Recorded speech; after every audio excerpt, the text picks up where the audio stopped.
Go ahead and call to order the regular meeting of the Charles City Board of Education and have roll call attendance, please. Walker. Here. Dyke. Here. Brian. Here. Matt. Here. Bateman. Here. Connect absent. Reading of the district mission statement, our mission is to engage, inspire, and empower students and staff in order to maximize learning.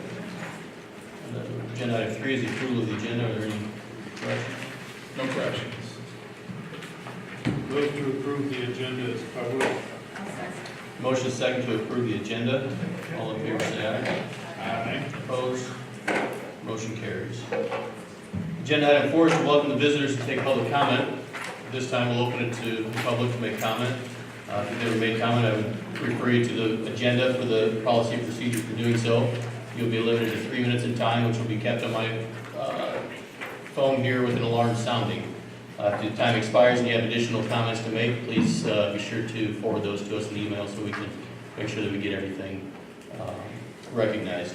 At this time, you can comment on anything that is on the agenda or that is not on the agenda, but know that board members are not allowed to converse with items that are not on the agenda at this time. So, is there anyone that would wish to make public comment?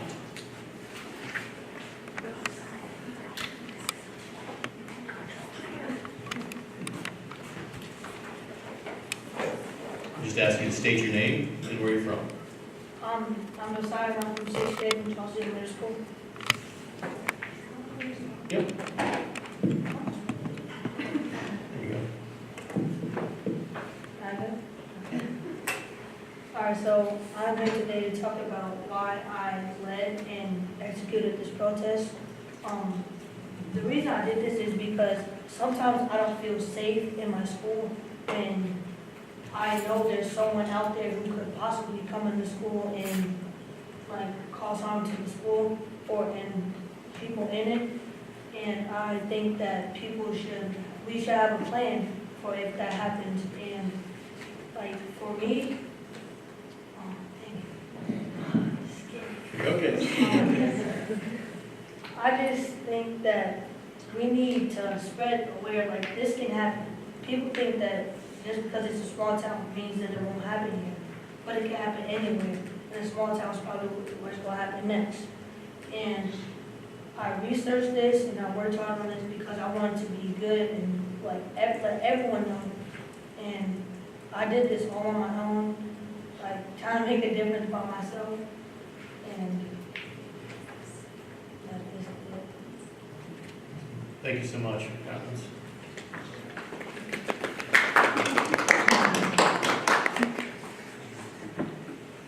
Any additional public comments tonight? Larry Wolf, Charles City High School. I just want to give a shout out to all the people that were involved in our prom. It was an excellent experience as administrator. Hopefully it was just as good for the parents and the student body and that. So just a shout out to all those, Laura all the way down to the junior class and all the people involved. Well done. Thanks, sir. Any additional public comments tonight? State your name and where you're from. Hi, I'm Emily Garden, and I'm from Charles City. I am a graduate of Charles City High School from 2013, and I just want to say how proud I am of Josiah and the students that peacefully protested, because I know that that was met publicly with a lot of backlash, and they did an excellent job, and I was just very proud to be able to call those students some from my alma mater.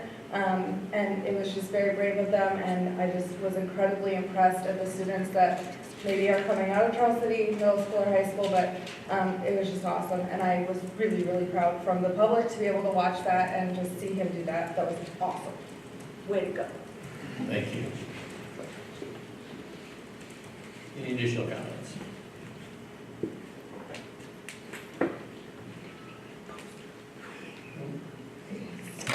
Okay.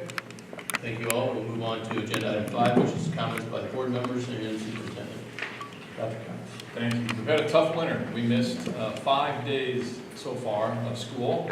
The board calendar that has been approved a year ago said that the first 3 would not be made up by students, so we do have 2 to make up. We're doing that on Tuesday, May 29th, and Wednesday, May 30th.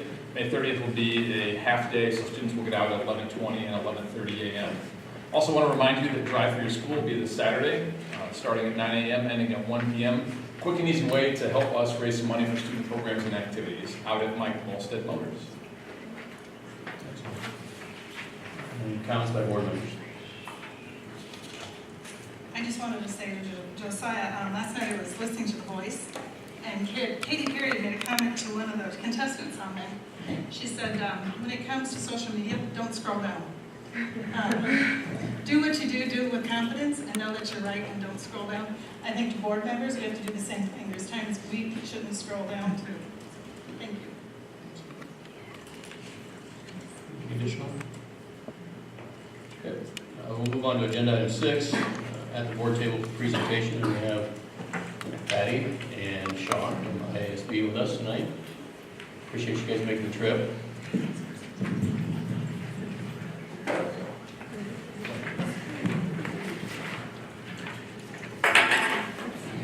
We thought we'd sit instead Yes. of stand.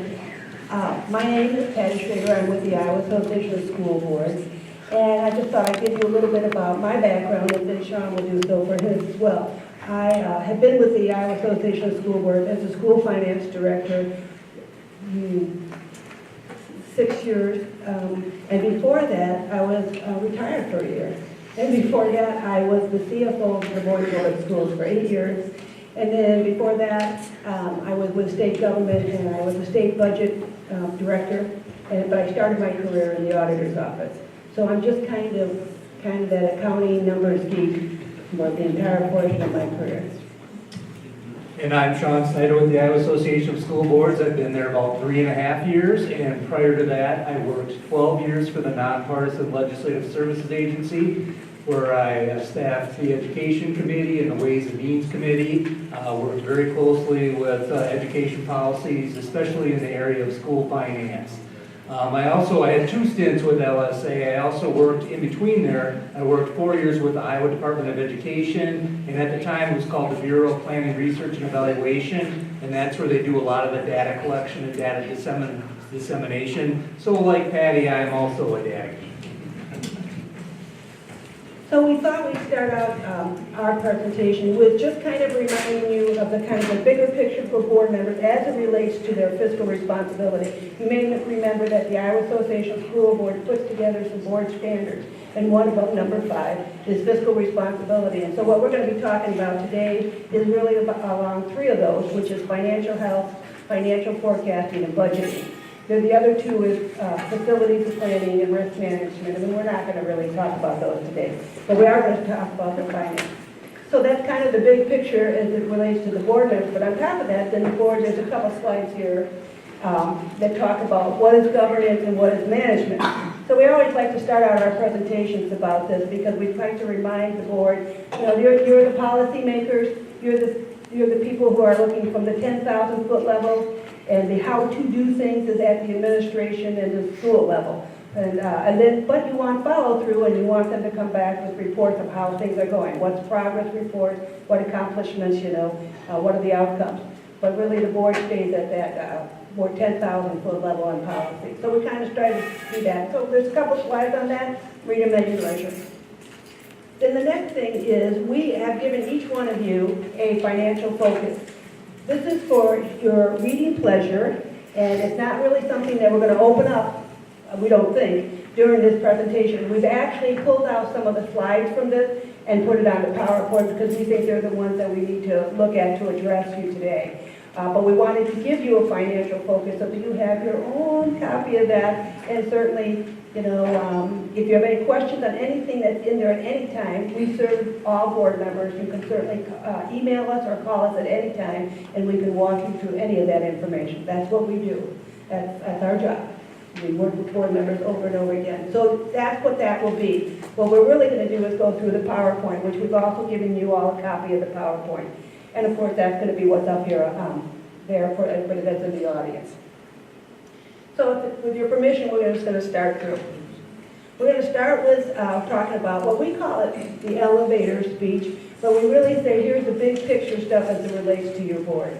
And really, the pie charts are where the money comes from, what you use the money for. And when we do this, there's a couple of things on this slide that we talk about a lot, and that is Everybody believes that most of the money comes from property tax. Because quite frankly, at the local level, that's what's being paid in. But quite frankly, when you look at that, you'll see that the blue on there shows that most of the money comes from state aid. And then certainly a large percentage, of almost a third, comes from property tax, but the largest chunk comes from state aid. Not unusual, that's the way it is in every school district. And it's more and more so because, as you know, they're doing property tax relief at the state level. And what property tax relief at the state level means, your voters will pay less in property tax and more will be paid by state aid. But on a school district level, it's a wash. So, and then the other thing we point out is always on the expenditure part of it, the pie chart there, no big surprise there. The vast majority of the money is going into compensation, salaries and benefits. In your case, it's about 81%, and that's not unusual. It's a bit more than the average is 78%. So not unusual. It rolls anywhere from 75 to 85%. The other thing that's always good to note on there is here's your total revenues for the year and here's your total expenditures. Sometimes you'll notice that the revenues will be more than the expenditures, and other years the revenues will be less than the expenditures. That is not unusual at all either. So we're going to spend some time on your enrollment, because enrollment is what drives the budget. Enrollment times the cost per student gives you the vast majority of the funding for your school district. So what happens with your enrollment is really, really important. And you'll see from this chart that your enrollment is declining. I would say there are lots of school districts that the enrollment is declining, but that requires then that your money is not going to be the same year to year. Your cost per student times the number of students is going to go down year to year. You're not going to have as much money or spending authority as you had in the past because of that. And we'll see this later on, that it's going to continue to go down little by little. That's the trend. And how they do that trend information is they just look at live births in your district, age them about 5 years, and start growing them. Very not, and then quite frankly, believe it or not, it's sometimes pretty much on the mark. So enrollment history is something that you have to be well aware of in this school district. On top of that, the other thing is we always want to look at solvency and unspent authorized budget. UAB means unspent authorized budget. And we'll talk a little bit more about that, but the unspent authorized budget arises out of the calculation of spending authority. Spending authority is simply a calculation, has not the same as cash by any stretch of the imagination. When you have spending authority left, you just don't necessarily have cash. So in your case, we show these charts for unspent authorized budget, and that's pretty stable, and quite frankly, we like it stable. That's a good place for it to be, is stable. And then financial solvency, that's declining a little bit, which means that all your spending authority is not backed by cash, and it isn't. So that's kind of what we like to talk about in that regard. And another way of looking at it is here's this chart here, and you'll see there's a gap between the assigned, which is assigned and unassigned balance, is really the cash you have left after you've paid off all your obligations. So at the end of June, you have a certain amount of assigned and unassigned, and that's after you've accrued all the salary and benefits that are going to be paid out over the summertime. Because those people already worked, got assigned to that fiscal year, but you're not going to pay them until probably July and August. So you see the blue is that, and then you see that the UAB is the black line, and you have a gap. And that's because, just as I said before, all of your spending authority is not backed by cash. And that's primarily because you have this compensation that you're paying out over the summer. It's not the only thing, but it's the major one, clearly. So it's kind of keep that in mind, is that due to your commitments, your cash is not going to be as high as your spending authority. And the other thing I think you always have to take away from this as well is, remember, spending authority is a calculation. Does not arise out of the accounting records. Therefore, it's not tied to cash, because that's just the way it is. So it's something that was put in the law. It's a calculation.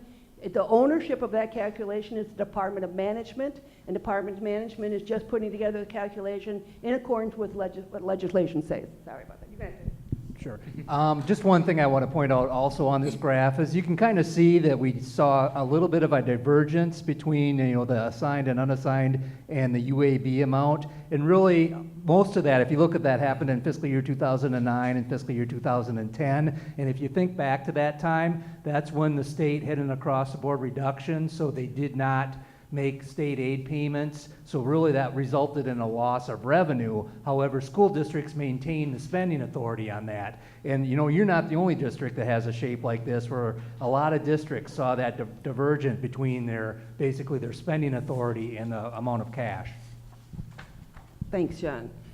So now we're going to talk about some key indicators, and these are things that we believe you have to come to big news. So we've made some choices that we believe that are important for you to know. And the first one is we put together what think are 7 key financial indicators.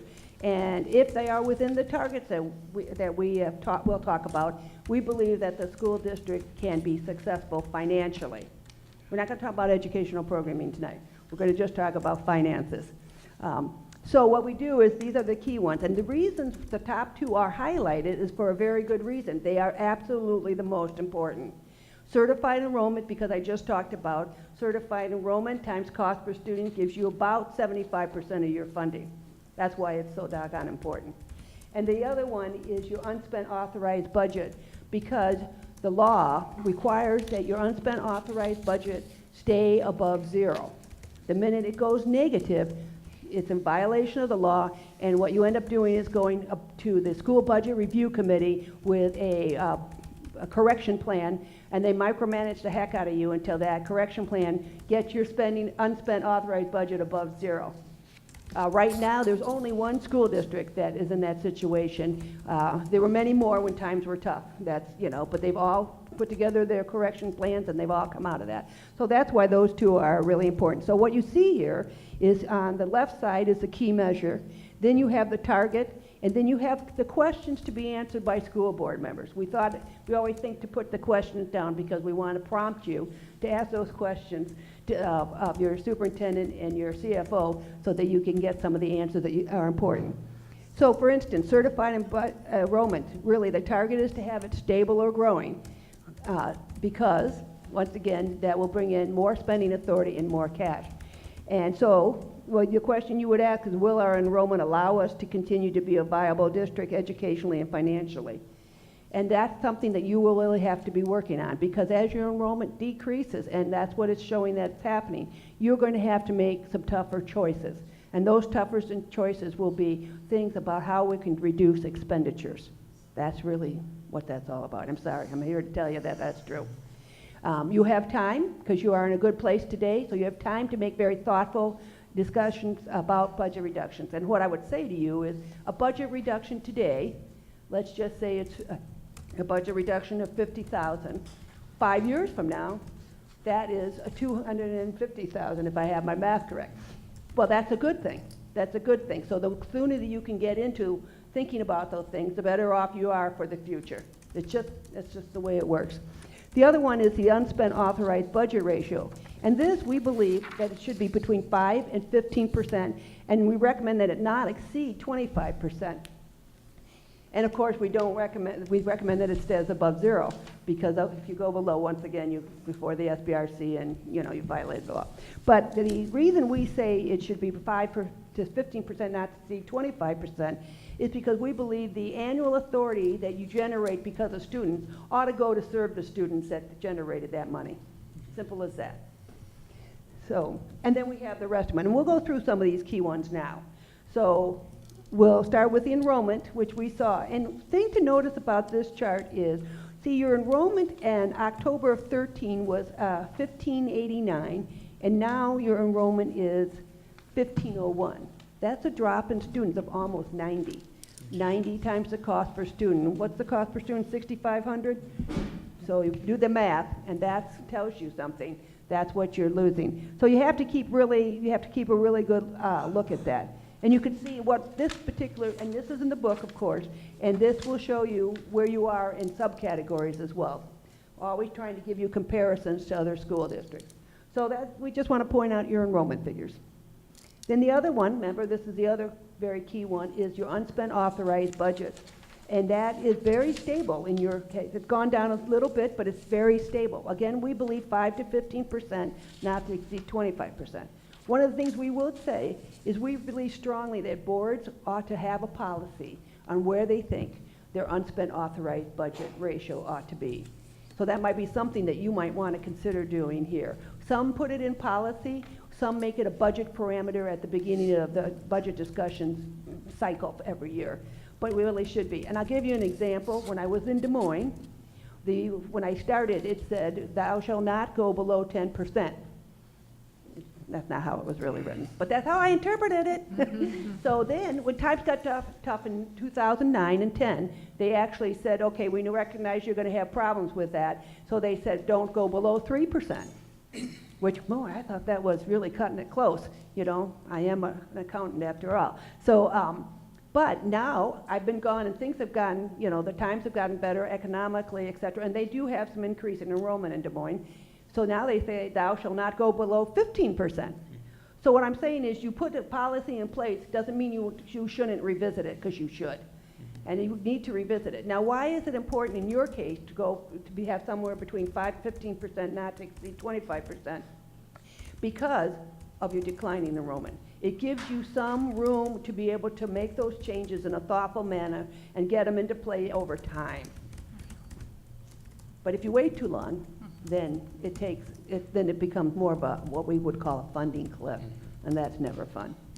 So that's kind of where we're at on the unspent authorized budget. The other one that goes along with unspent authorized budget is how much do you generate in a year in spending authority? Remember, I talked about how if you generate X of spending authority in a year, it ought to be used on the kids that generated it. So how that's interpreted in here is how much did you generate in spending authority during that year, and what were your expenditures for that year? And really, they should be about the same. So you should hover around 0%.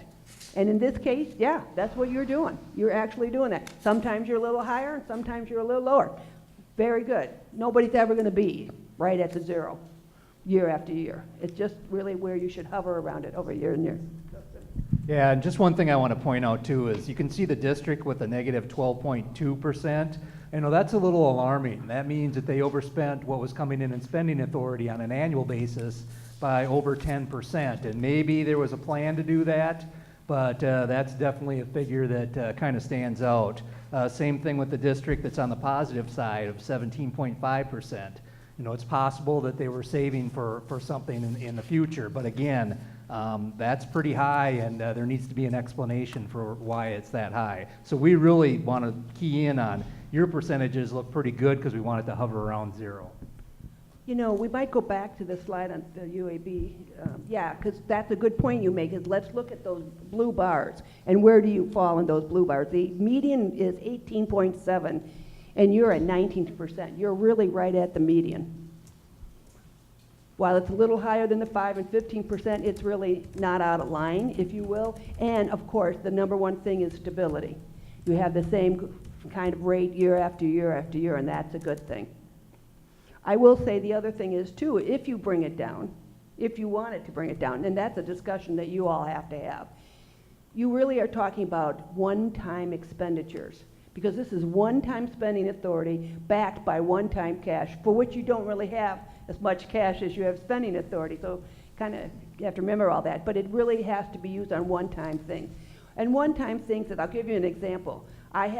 When I was in Des Moines, I was supposed to be at X for my unspent authorized budget. Well, I was a little higher, and so I actually said, let's do an additional curriculum adoption this year. Normally we did so many per year, and then I said, let's just do one more this year and get ahead of it for a little bit. And that's exactly what we did. Because of one time, we weren't saying we're going to keep doing that. And what's an ongoing expense? Well, clearly the number one ongoing expense is salaries and benefits. So really, if you then want to use this spending authority that's left over for salary and expense, it's a tougher thing to do, because now you're using one-time money for ongoing expenditures. All right. So the next one is solvency ratio. Now this is the one that quite frankly, board members want to talk about a lot, because it's very similar to what they have at their own home. And actually, not just board members, everybody, because it's really cash, like cash in the bank. And it's actually not cash in the bank, it's cash in the bank that's after all your obligations are paid for that year. While that is an interesting statistic, it is certainly not the number one or the number two financial health indicator that you need to worry about. Because quite frankly, if it gets to zero or below zero, you can borrow money. You cannot borrow spending authority. Those are two very different things. So in your case, once again, we would say between 5 and 15%, not to exceed 25%, because we do also believe that the cash should be spent on the kids that generate that. So, but yours is very good, it's within there, and even more importantly, it's very stable. And the more you get any kind of huge fluctuations, the harder it is to budget. So you really want stability, that's the number one thing. And really, it looks to me like your team has really kept it there. Very good job. So, so the next one is the percent of revenue spent. So Patty, just one quick thing on the last two then, those are the two that, the time I've been on the board, have always been hammered home to us for solvency ratio and UAB and that, and sometimes the correlation between the two, if you have the cash and you want to spend it, it obviously is going to affect your solvency ratio. In some cases, you have the ability to spend that with UAB that's available, but you're saying how, with using your cash to address your UAB, could negatively affect your solvency ratio, and that's, Yeah. that correlation between the two is. There is a correlation, because Yeah. a lot of spending authority comes back with cash, Yeah, just not all of it. not all, yep. So that's where you get the gap. And so in your case, you have less cash, and I mean cash after obligation, than you do leftover spending authority. So if you wanted to spend all of the leftover spending authority, you wouldn't have enough cash to do it. We'd have to go to the bank and. That you'd have to go to the bank. I don't ever recommend that you do that. I really recommend that you at least have it between 5 and 15%, not to exceed 25%, especially if you have declining enrollment, because you are going to have to make some very thoughtful decisions that you're going to have to then get in play, if you will, and it takes some time to get those into play. It takes that time. So I think, you don't want to get down too low on your unspent authorized budget, because that would be very difficult to make some of the changes that you'll, in the future, are going to have to consider. Okay, so that's solvency ratio. We did the revenue spent is another one, and we were simply, it's the kind of one, it's more of an accounting look, and that is, what money did we take in this year and how much of that did we spend? It should hover around 100%. Yours does. Sometimes it's more, sometimes it's less. Not unusual at all. Then the salary benefits ratio. This is the one that I think is important, and I think is one that is pretty understandable. We are a labor-intensive industry. There's no question about it. So that we really should be spending the vast majority of our money on compensation. And compensation is not just salaries, but it's salaries and benefits, like health insurance, which is the biggest part of the benefit. There's also life insurance, et cetera, et cetera. But nonetheless, how much you spent, and the average is 80%. Actually, and the median here is 78.5.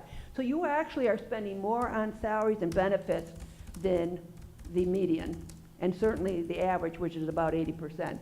That's not a bad thing at all. It means that you value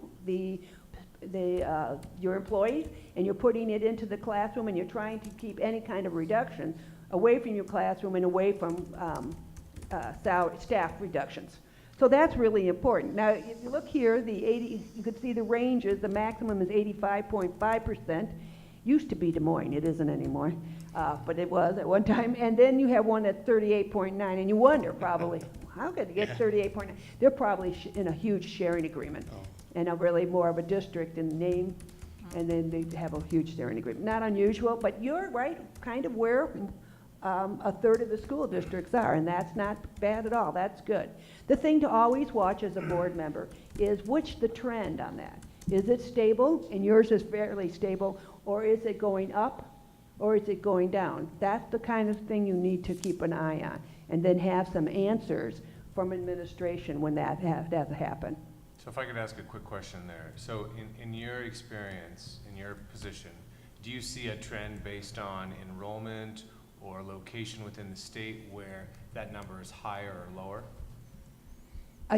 No, I don't see, there's no trend based on location. Okay. What it tends to be is based more on finances, and it tends to be sometimes a little bit higher if they're having to make budget reductions, because clearly, why wouldn't you talk about budget reductions other than staffing first? Sure. You know, so I think that's what you tend to see more, would you? Okay. So then the last one we're going to talk about is really, it's the softest measure, but it's really a comparison of percentages, if you will. So that what the percent of district new money compared to what has been the percent of increase based on collective bargaining, and then what's actually been the percent of difference between compensation, total compensation expenditures one year to total compensation expenditures in the next year. And those should be somewhat the same, and if they're not, then you have to talk about why not and how are you going to make it all work. So for instance, if you look at fiscal year 17, your new money for the district was a negative number, -1%. Not a huge negative one, number, but nonetheless a negative one. And then the negotiated settlements were 3.4%. So that right away tells you there's going to have to be some changes. And I know that tonight, later on, you are going to consider some of those reductions. And that's good. Get ahead of the game. That's always good. And then the other one is the changes in salary and benefits. And here, the changes in salary and benefits are 4.8. So that means you probably, it looks to me like you added a few staff members, because from 3.4 to 4.8 means that something's happening other than collective bargaining. So that's what that is. So those are the things that we wanted to talk about in terms of that, but we thought there would be some other measures that we should talk about. Then all of this will still be in the book, so we thought we'd talk about those. One of the things we put in the book is we do a real analysis based on your financial report for year end of all your expenditures, and then we say what's your cost per X per student. So we do a lot of analysis on that, and really what that tells you is how am I associated with my peers? And when we put this together, we think your peers are the same, close to you in enrollment size. Clearly, Terry can do another set of peers. I have to tell you in Des Moines, if I didn't compare myself to the suburbs, they didn't really want to hear from me. My board really wanted to know that. So, okay, I did that. So in your case, we put up the slide on general fund per pupil expenditure. So this is the total general fund divided by the number of served students, and then what's your cost.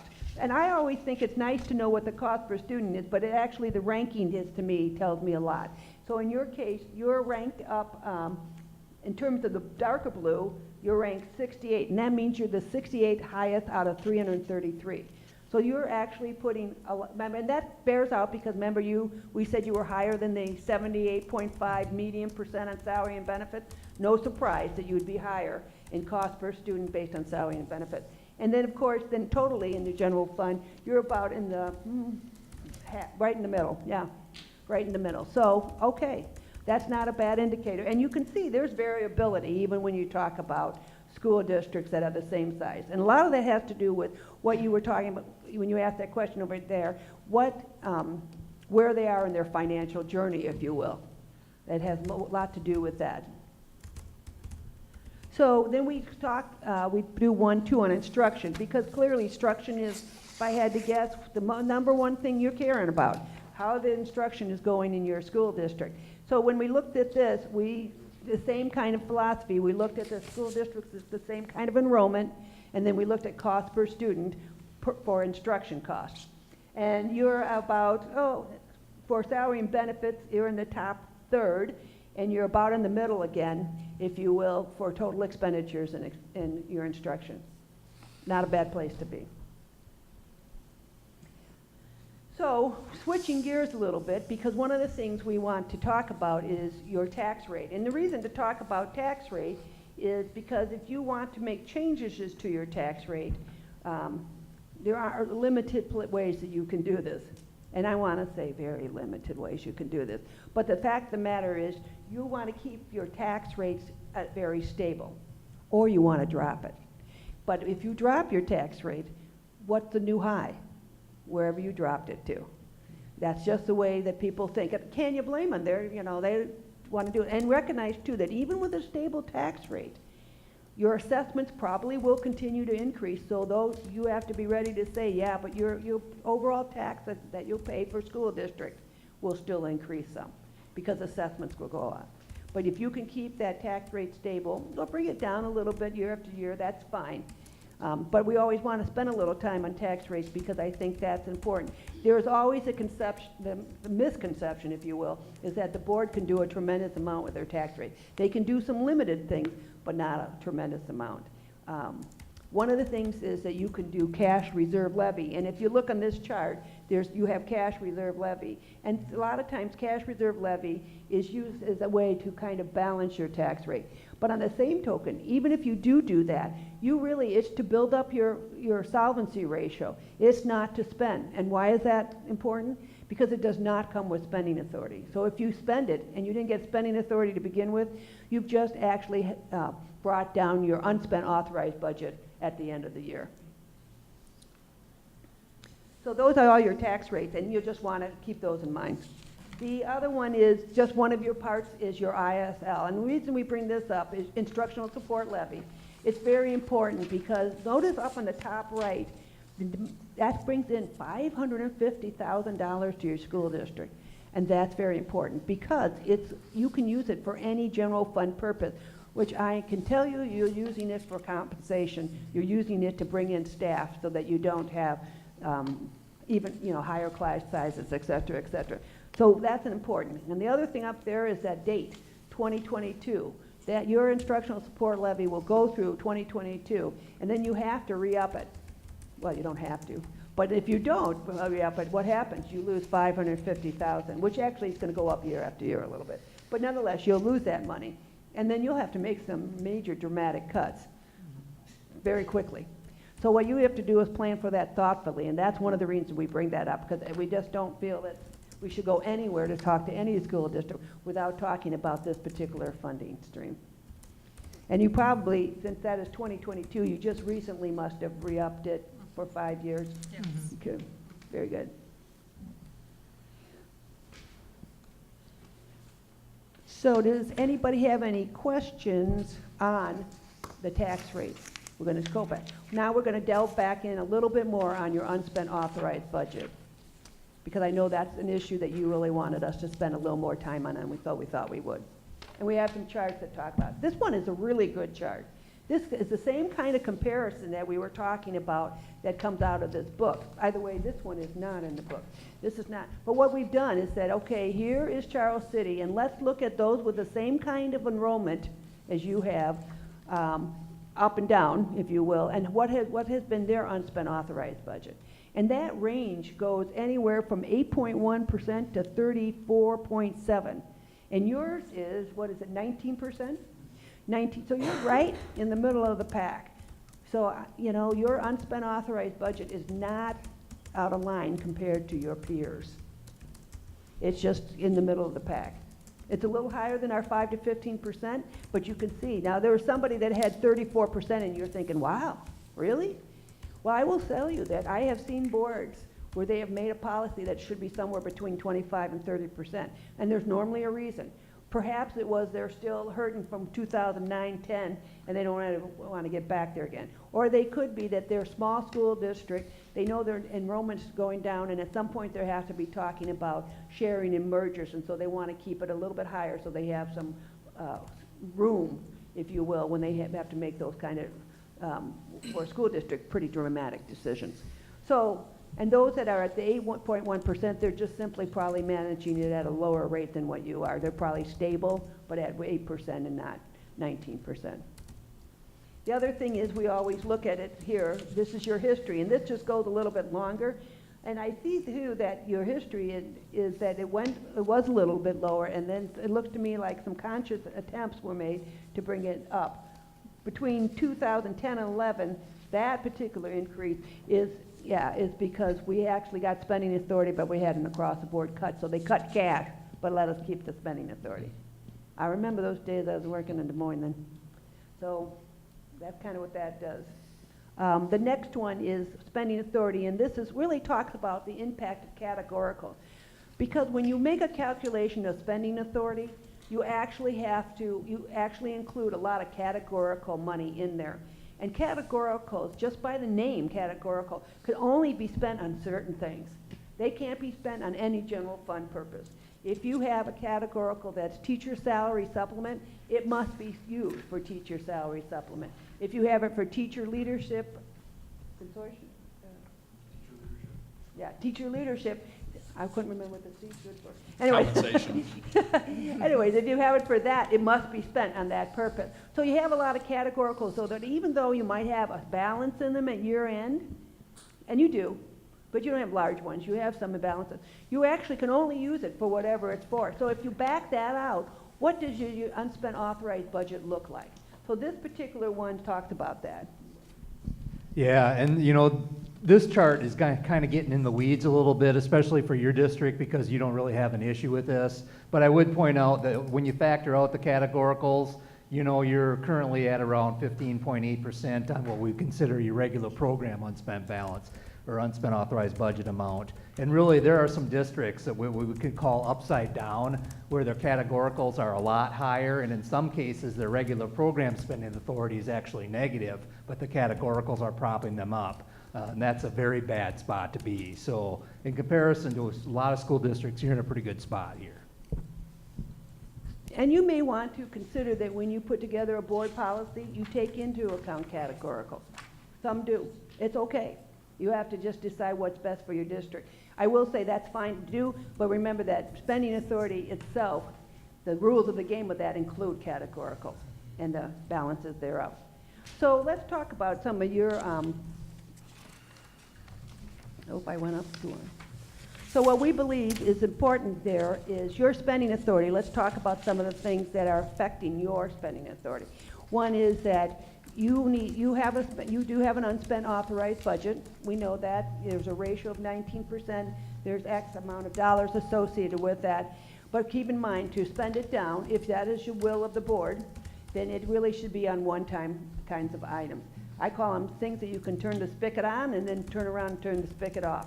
And if that's not the case, then you have to keep on thinking about that. So, and you really have to think about your enrollment projections and how that's going to affect your unspent authorized budget over time. It's going to affect it because if you do nothing, your unspent authorized budget is going to go down. You're making some decisions tonight that will help change that, but you'll have to keep monitoring it over time, no question about it, because your enrollment is going to continue to go down little by little. And then the impact of categoricals, which is what we just talked about. There are some school districts that have so much in their categorical balances that, like they said, Sean said, props it up. And so you want to keep an eye on your categoricals as well and how that affects your unspent authorized budget over time. And then the last thing, which is what you do have, and that is you have a disparity, a gap, if you will, between the unspent authorized budget and the cash at year end. You're not the only ones with that, but you have to keep your eye on it. So you couldn't spend that all the way down if you wanted to. You'd have to be very mindful about how much cash you're actually spending at the same time.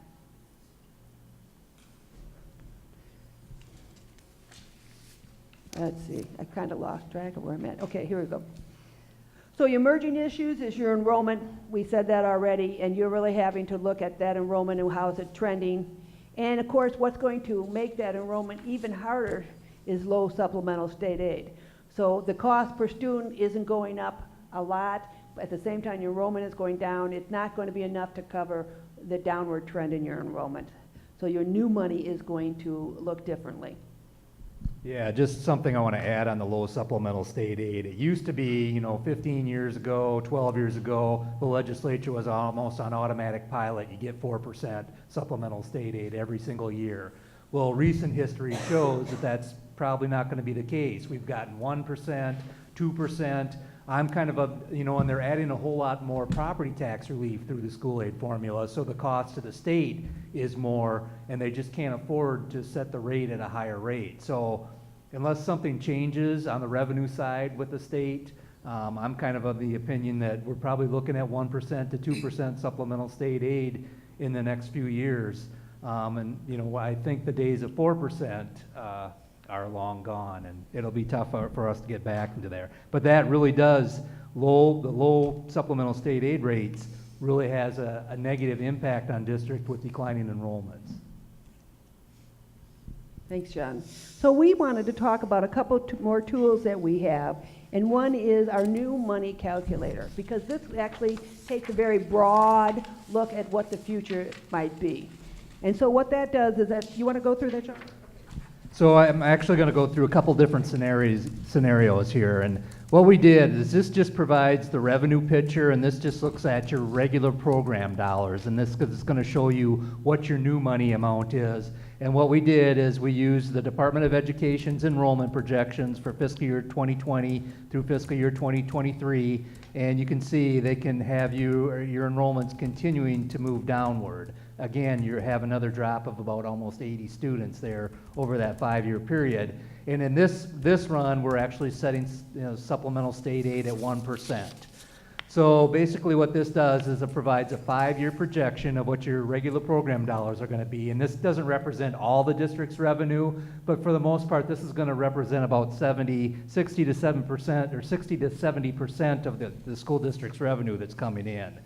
And just a couple things I would point out is, if you look at the new money amounts going forward based on, these assumptions, it's not very significant, and actually in some years you're actually going to be losing funds. If you look at fiscal year 2021, we show a negative $200,000 in new money based on these assumptions.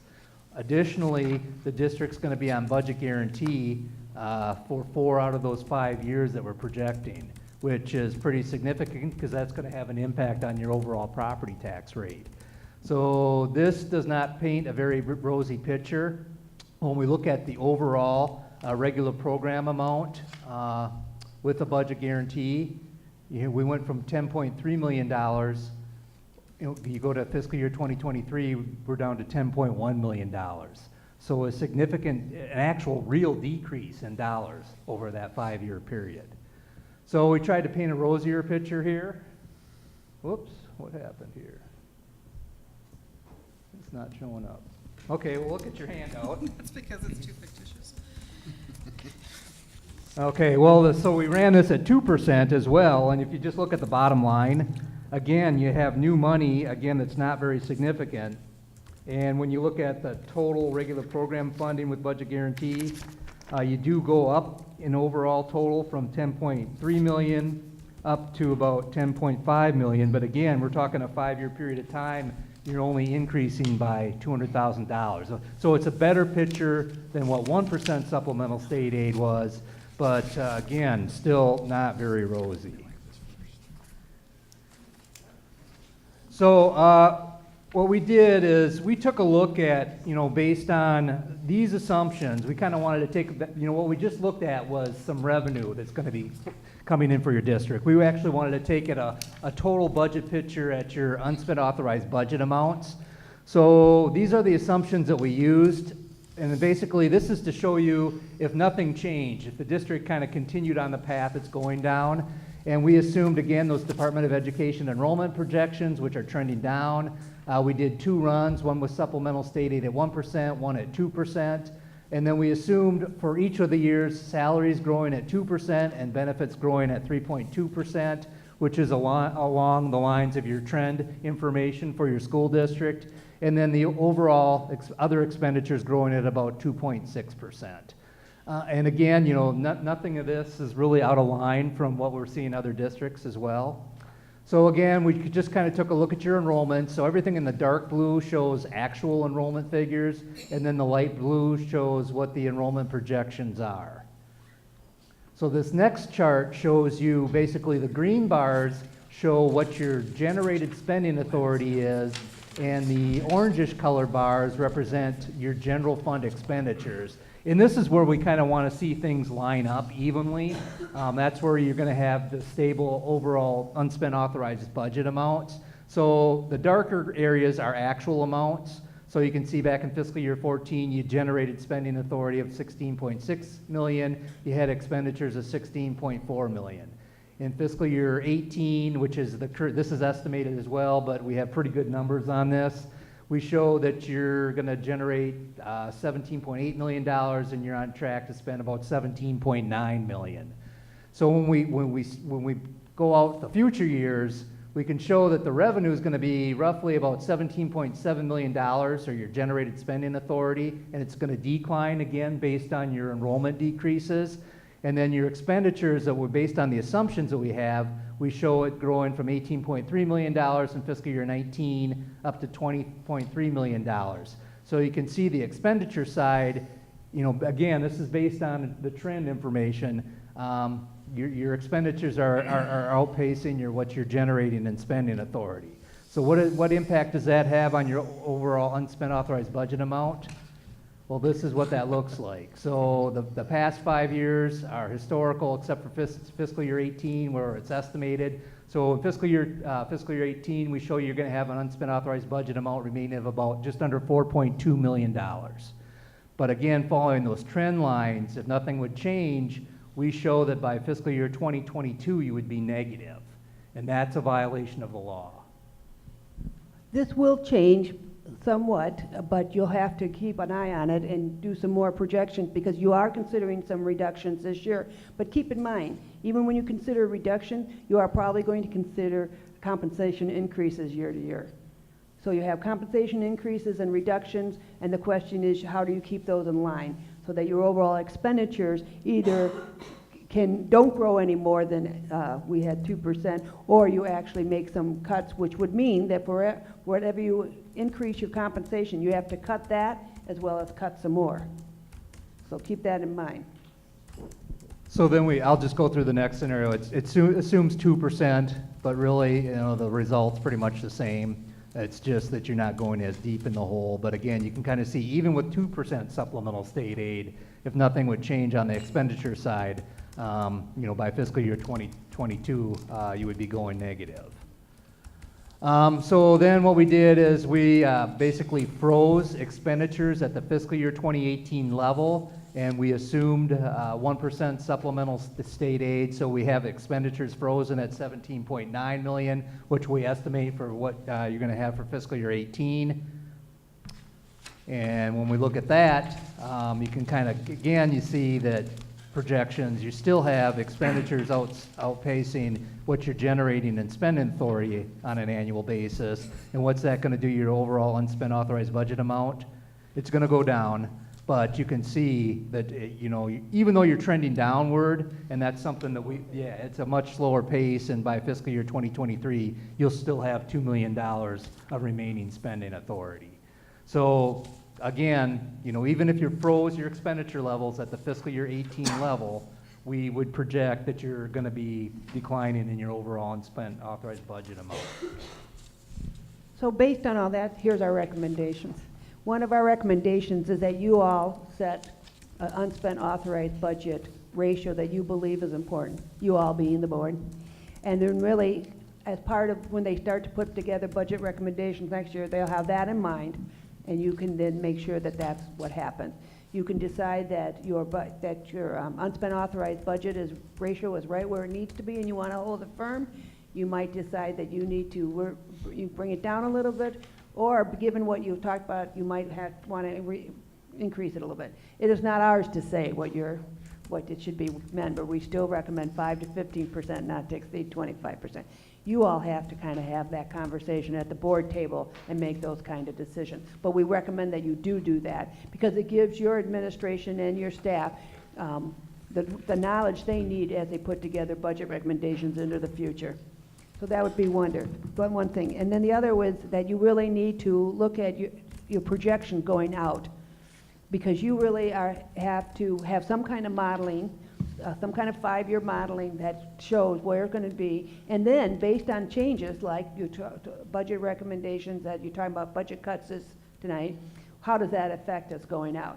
And what kind of assumptions are we putting into it to say where we will be? Because, you know, that's all forecasting is. It's based on assumptions, and you have to decide what assumptions look real and might be for your school district versus others. So we would talk about that as well.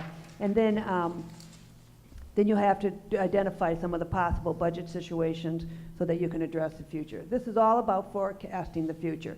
We've shown you what we have, which is readily available to you for free, a very broad stroke look at where your unspent authorized budget might be going. We also have a partner called Forecast 5 that actually, for a price, I might say, however you can pay for it out of Pebble, just saying. But nonetheless, they have a really pretty, I would say, a far more detailed and more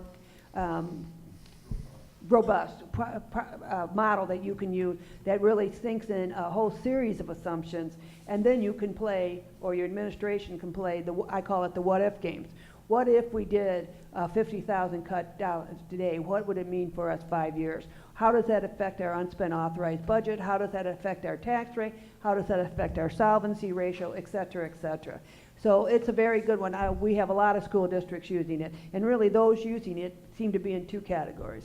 One, you're like Waukee and you add a whole school district every year in terms of your enrollment. Or people like you where the enrollment is going down and you have to make some tough choices. And you want to make those tough choices now so you don't have to do things dramatically in the future, you know. Or the word I always heard was draconian in the future. So, you know, you want to be able to do that, and that's what those people put together for. It is complex. It does take some learning on the part of your administration, but in the end, it has extremely good output. The other thing is, you will see, is we have a tool, and it's the very last page of your school. I think it's the very last page. Maybe it's second to last. But it actually says, here's a list of things that boards ought to consider at the beginning of a budget cycle. And these are the kind of things you ought to consider. Where's our current financial health and where do we want it to be in the future? What are our funding education priorities? I can tell you, the example I use a lot is in Des Moines, don't mess with the middle school programs. Don't be reducing those. We like the middle school program. It's helping us with our overall student achievement. So don't come to us with budget cuts there because we don't want to see them. Okay, fair enough. I knew that going in. Then that's helpful. Taxes. Are you willing to let taxes rise a little bit? Are you wanting taxes to stay the same, or do you really want them to drop? Have that conversation around the table so that you are well aware of that, and so when administration puts together a budget, they don't come back to something that you don't really want to accept. Sound budgetary principles, again, the biggest one here is match one-time money with one-time expenditures, match ongoing money with ongoing expenditures. Transparency and communication, really here that has the more budget reductions that you have to consider, the more transparent and more communication you ought to do with your community and your staff, because your staff is still part of your community as well. Remember that. So you want to make sure that you talk to all of those and are very transparent about what you're having. When you talk about budget reductions, what kind of system did we have in play to decide those? You know, how did we decide them? What were the parameters about that? A lot of times school districts say, keep them as far away from the classroom as you possibly can. Doesn't mean you can always achieve that, but that might be a parameter that you all want a direct administration to have. So that's in the back of the book too, and I would say that you'll want to have that conversation about it, probably starting in the summer and going into next fall and winter. So that's kind of what we have. Any other questions that you might want us to entertain? We're more than willing to do that. Can we do that all like 2 or 3 or 4 more times? Or? Yeah. That is one of the reasons for the book too. And clearly you have the folks here that can walk you through it again and again. So, and we come back if you want us to. No, We that's can do that too, because we do that a lot. Questions? Board members? Cox? How many school districts have you had the opportunity to do this for? Oh, I don't know.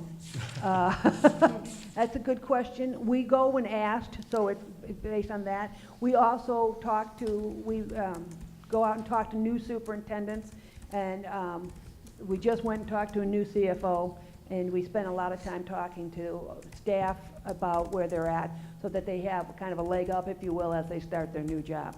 So I don't really know how many. Quite a few, yeah. Do you see a change in the district after this conversation that you have with them? Prior, so like, you know, maybe you saw trends in one particular way in a district. After you have this conversation, do you usually see a change in the district's spending after this conversation? Most definitely. Okay. Most definitely, because one of the things that we bring to the table is kind of the outsider, here's the message, here's what you got to do, and then we go away. And then you guys have that good conversation at the board table. It kind of prompts that, if you will. Sure. Thank you very much. It was very informative. Patty, if we can back up to the average UAB. The what? The average, back to the averages, we talked about there's some districts that sit at 8%. We're at 19%. That 8%, they're comfortable in sitting there. Would those be districts like Waukee? Does it usually mean they have steady, constant? You know, I can't tell you which districts that would be. Okay. And everybody, like I say, everybody's at a different place in their financial health journey, if you will, for lack of better terms. So I can't really tell you anymore. Yeah, it's a good question, and you can actually, we have this file, you compare to any district. Very small. I know there's, you know, a urban district near Des Moines that has a goal of around 30%, you know, and that's where they maintain their level. And those percentages, does it mean then that Independence wants to be like us and have 19%? Correct? Not at all. What it means is that the board has had a good conversation and has decided. Sometimes it has something to do with where they've come from in terms of their unspent authorized budget. So for instance, the 8%, they may have been lower, or they may have been up at 30% and decided to bring it down. So you don't really know that, but you can look at it here. Oh, I'm not talking about that. So, but you can look this up in online, and you can pull down information, anything that you want to do that. And if you can't find it, we'll help you find it. So I had just had a question that Cedar Falls authorized unspent balance is less than ours. And the comment was made, well, wouldn't they want to have ours as compared to theirs because theirs was lower? But Yeah. that, there's no, it's really, they've made a decision and they're sticking to it, you know, and that's okay. Like Sean was saying, somebody was at 30% and wants to stick to that. You know, and to me, I would think that's a little on the high side. But they believe it's very important, and I think it probably is an outgrowth of the 2009-10 issues. You know, and there might be a reason for districts having a higher goal, because a good example is a district that has a lot of open enrollment in students. If something would happen in that school district where they would lose that enrollment, they could be negatively impacted pretty quickly by, you know, the loss of the revenue and the additional spending authority. That's a good example. Other questions you might have? You're in Des Moines and have probably more of a touch on what's happening with the legislature and state finances than I do after the last couple of months. But from what I'm picking up on, that it's questionable as to state revenue coming in the future, at what levels? Am I? Yeah, well, I think it'll be helpful when they agree on a tax plan. We'll kind of have a better idea of what the overall potential impact is on state tax revenues. And, you know, part of the reason they're doing that is because they're trying to help, you know, economic growth in the state. So there could be, you know, when they pass a tax plan, they're trying to bring more people into the state as well, which should generate more taxes. So I think, you know, in the past couple of years, revenues have not been as strong as what were projected, and that's really kind of negatively impacted the revenues that the legislature's been, you know, working with and when they're appropriating money. So yes, I would agree with there's a lot of uncertainty even right now. So if the state were to have financial trouble again, like we did in '09, as you indicated, or even in the 90s, as I recall, where they froze state aid formulas, or they did a 5 or a 10% across the board cut. If, let's say, if a 5% cut were to be made, and we didn't make adjustments mid-year, where would our numbers go then? So if we replicate what happened in '09 and '10, generally I think your overall unspent authorized budget amount is going to increase again, because I'm guessing you're not going to get the revenue to back the spending authority, but you maintain that spending authority. So we would probably see a similar situation to what happened in '09, '10, where, you know, we see the cash amount go down and your spending authority go up.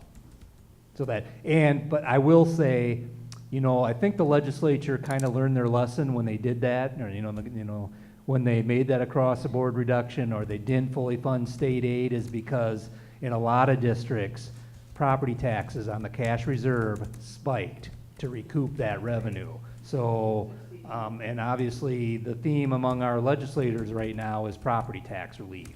So there's a pretty good chance that if we would run into a situation where they needed to do some kind of cuts, they would hold school districts harmless by not doing a cut to the state aid payments, which, last year they did reduce state aid to many parts of government, but they did not cut school aid.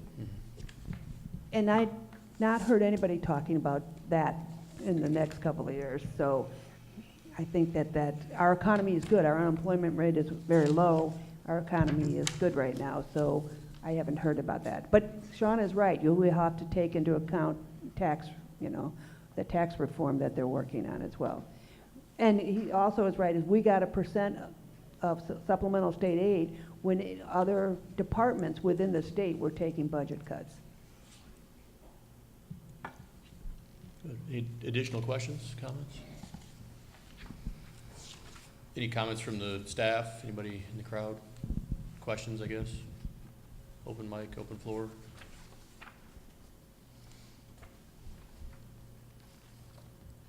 No? Well, thank you very much. Thank you guys for making the trip. We greatly appreciate you coming up from Des Moines and taking the time to do this. So it's definitely a lot of information, and you can be sure to be in contact if we get through this and have more questions. So thank you guys. Safe travels. With that, we will move on to agenda item 7, which is the 2018-19 budget reduction recommendations, and we will ask Dr. Cox for an update on that.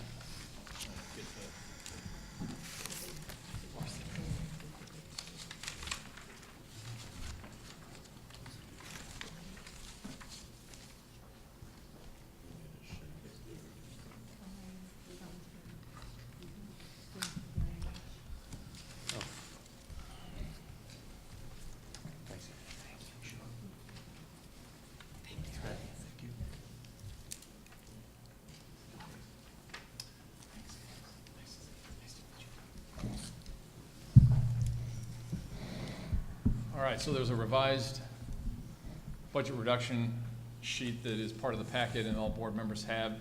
You'll see on the first page that just under $318,000 has been realized for next year on turnaround savings from the teachers that have, or the staff that have retired or taken early retirement, and the people that the board has approved to hire to replace them.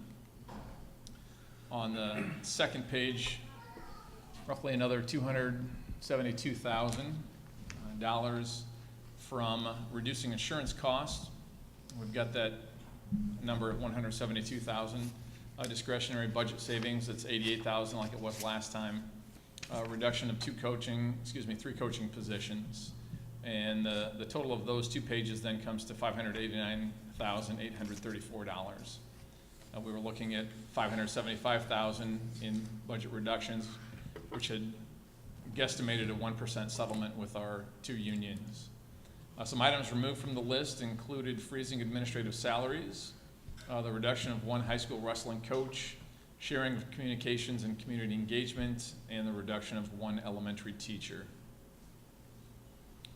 We'll also share with you, I've talked the past couple of weeks about trying to negotiate some operational sharing with neighboring district, and after lots of discussion, there just aren't enough supports in place on the other school's end to make that sharing happen. So unfortunately, that has not been realized.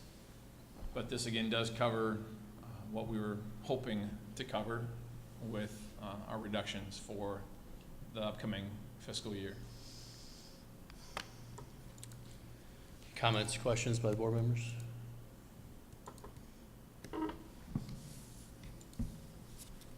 My thought or question is, as we continue to have shuffling of staff, like we've got some resignations and things on tonight's agenda, there will be potentially continued or more realized savings. I would expect that some of these things then still have the opportunity to come back into play if that's comes true. that some of these things could Yeah. come off the list. Sure. I would still recommend that the 3 coaching positions be eliminated. I don't think we need to have an assistant volleyball coach for 26 girls or 20 girls. I think one coach can do that. And I say that because I was an 8th grade volleyball coach and I had 20 to 26 kids just with me, so that's doable. We have 4 boys basketball coaches at the varsity level for 40 athletes.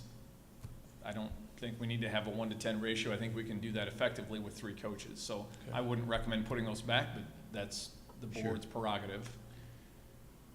And any of the other changes on the sheet above that? Anything else there that you would suggest reconsideration of if we had more realized savings? I'm not even certain that under the secretary realignment that I would recommend redoing that. I still think that we can be more efficient with 6 secretaries. I mean, that we can do things a little more efficiently. Yeah. The library aid, we've got some things that we're looking at to help cover that, but that certainly could be something that could be reinstated if the board felt it was important. When looking at our projections, we know we're Yeah. gonna have budget cuts again next year. Anything that's done this year will lessen those next Mhm. year. Yeah. And, that's, yeah. Yeah. No, just thinking out loud here. Good questions. Any additional comments or questions from the board? Any comments or questions from the public, staff? I don't have this sheet. Can I get this sheet? Yes. We'll have Terry email it to you. Yeah. Yep. And it should be at the website as well, Okay. under exhibits, but All right. Yep. I don't want to make sure. No comments or questions? Is there a motion? Move to approve the list of reductions as presented. I'll second. A motion is second to approve the list of reductions as presented. Any additional comments or questions? All in favor, say aye. Aye. All opposed? Motion carries. Agenda item 8 is the Deeper Learning Conference presentation. So we have 6 staff members that went to the Deeper Learning Conference out in San Diego. We're excited about this and the impact that it's going to have. And I'm not certain who's taking the lead here, the Ron Millers or Henry or? Get that. Thank you, Henry, for Hi, being Henry. patient. So, microphone sitting there on the table. So. Oh.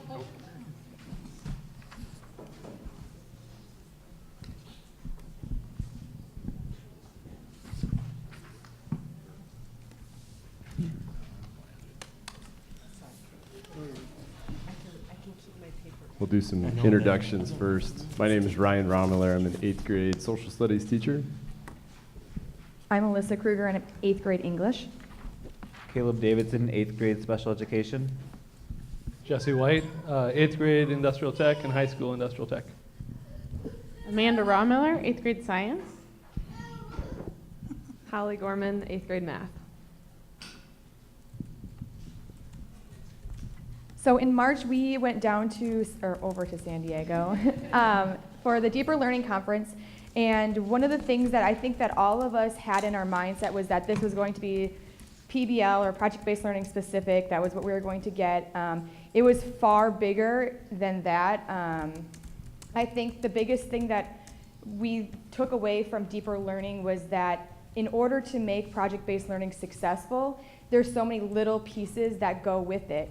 Making sure that the students are cared for, so the social emotional part of it is very important for that. Making sure that we are talking about culture over content. If the students don't trust us and we don't have that culture within our own classrooms or the classrooms when we're all together, our students aren't going to buy into our projects. So that was the biggest thing, is that there's so many little pieces that we need in order to make project-based learning happen. So we just wanted to share some of the more impactful things from our experience out there. And I guess for me it was the opportunity to talk with just some of the high-tech high staff members and some of the deeper conversations we had with other people out there. And there were some fabulous keynote speeches, and there were some fabulous breakout sessions as well, but just the opportunity to sit down with some of those folks. They have a culture that they're able to take a look at a project and then look at a lot of different angles. You know, where's the social studies piece, where's the science piece, where's the language arts piece to this? And then they also have this system ingrained that this is how this is going to work. You're going to have this step-by-step, you know, peer edits, very, very thorough, very, very in-depth. So being able to hear some of those conversations just around those things it was electrifying. One of my main takeaways from the conference was seeing how passionate and inspired students were by their projects. We had the opportunity to hear students' projects and see their projects firsthand, and they were really passionate about the work and worked hard with it, and were proud of what they did. And I'd like to see us continue to transfer that and build some projects like that with our students and see that from our students. One of my big takeaways was I got to talk to people from all over the world. Talked to some people from Australia, from Scotland, just everywhere. I mean, New York, and just all over the place. And they share the same struggles, they share the same successes as we do, and they're just looking for the same opportunities. What can we do for our students to help them to better learn? And that was my huge takeaway from the whole thing. It's I've been to lots of conferences in Iowa, and 95% of the people that go to those conferences in Iowa are from Iowa. And so we share the same mentality, but when you get outside of Iowa, you just kind of wonder, do they share those same problems, those same struggles? Do they share the same successes as we do? And it was a huge yes on that one. So that was my huge takeaway. The big speaker to kind of close the session talked about needing to put Maslow's needs and stuff before Bloom's. So you need to make sure that students have food, that they're having breakfast and things like that before they come to school. You're making sure that they feel safe, that they feel like they belong before you even get into that higher level learning. And so taking time to make sure that's all in place. I mean, that's something I've actually already started. You know, kids come in the morning and I've got some that bring like an apple or banana, something. I'm like, yeah, that's cool. Fruit Loops, maybe not so much, but you know, like you're making healthy choices, you're getting a good start to your day, and that's what I want you to do. So that's something I've already kind of implemented. So in addition to all of the student passion that you see out there, wherever you go, you also see the teacher passion. We had some amazing conversations with teachers from High Tech High. And just in an hour or two, it completely changes your mindset. It makes you want to come back and just start all over, like just begin again. I'm so excited, I know everybody is, for next year to see what we can do going forward. When you're around those types of people, it's just infectious, and it's just an outstanding environment everywhere you go out there. Maybe that's the weather, I don't know. But I mean, it truly is amazing, and so, yeah, I can't even describe it. I want that here for us so bad, but I think we're on the right track for that.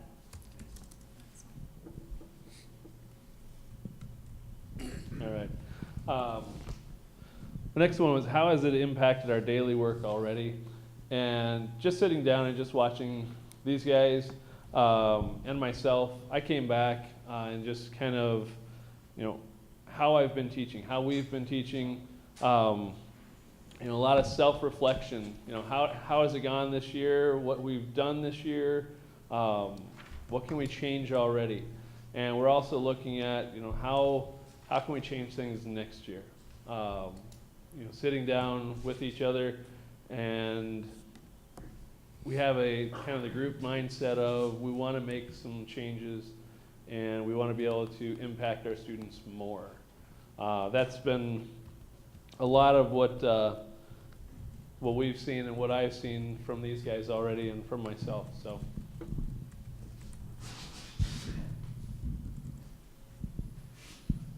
So as far as how this is going to impact us next year, what we already see being done, We've already discussed a schedule, kind of have a tentative one drafted, which is going to allow us a lot more flexibility in time. When you look at the schedule while we're out there, I mean, their schedules are all over the place and you can't miss them, but you just see how like everything can just be so fluid, and teachers can basically collaborate whenever at the drop of a hat. So that's one thing that we really are pushing right now for next year. And then just as far as other things, like I said, the teacher interaction, I mean, going to a conference like this has allowed us to get so much closer as a team than I think I ever thought possible. So thank you for that. But that's just going to be able to allow us to work together better than, I mean, a lot of other people, because a lot of people don't get this opportunity. So just excited to see what we can do after having this experience together. So I'm going to kind of talk about what the board and what the school district can do for us. Project-based learning ties in right with what the goals of our district are: engaging our students, inspiring them, empowering them to do more for their community. I think we're just going to need some patience and understanding with the school and the school board.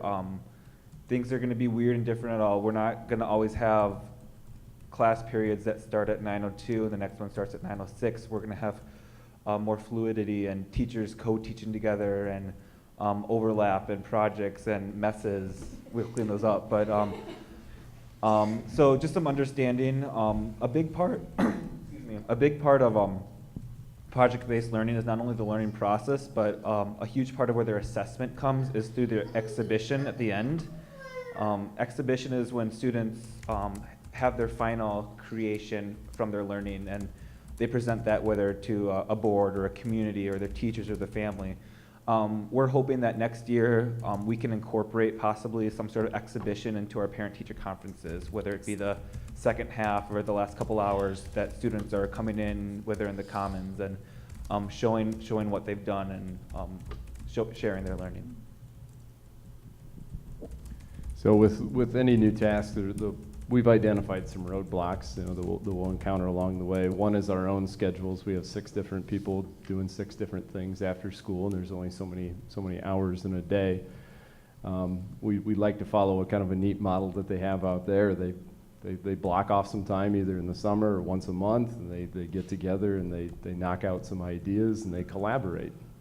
And we all feel that would be a valuable piece of time, and we've already started to put some of those down on paper. Finding the best method to involve the rest of the staff will be a challenge. Developing a project in advance is something that they do. They're looking out a semester ahead, so you know what resources that you need, and then seeking financial needs to achieve the projects that you want to accomplish.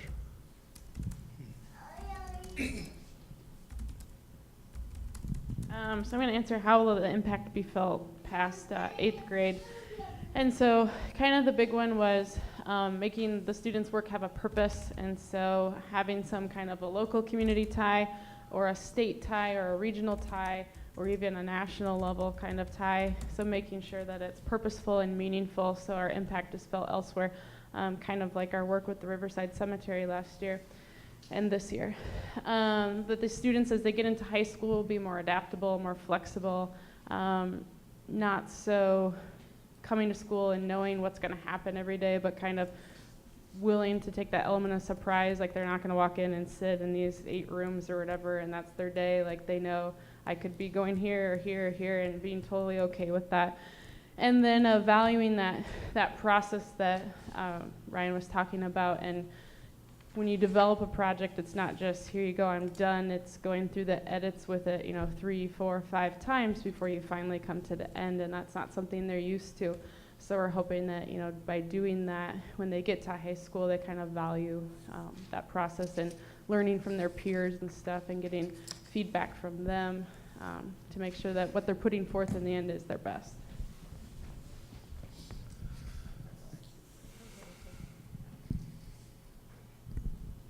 The last question we kind of have been asked is, should the board support trips like this in the future or conferences like this in the future? And I would say for me, not only was deeper learning, I don't know if I can speak for the rest of you, but for deeper learning for me was not only career changing, but it was truly life changing. Going out there and being around like-minded people was inspiring and empowering, and it reminded me again why I got into teaching. It wasn't to teach English. I didn't get into teaching to teach English. I got into teaching to teach kids, and I think that deeper learning and making those connections and building that culture with the students through those projects, those meaningful projects, is what the reason that I got into learning. So that would, I think it's an important conference for many people to take part in if that's the way that the board sees the future of the school going. Anybody else want to touch base on that? This was the most impactful conference I've gone to in my teaching career. And we've been lucky to be able to go out there twice now, and every time it's another step further. But thank you for investing in taking the team of us too, because now we're not coming back, we're not playing catch up with any one single person. Everybody's on the same page, and we're ready to move forward together, and we're very excited about it. There was hardly a downtime out there.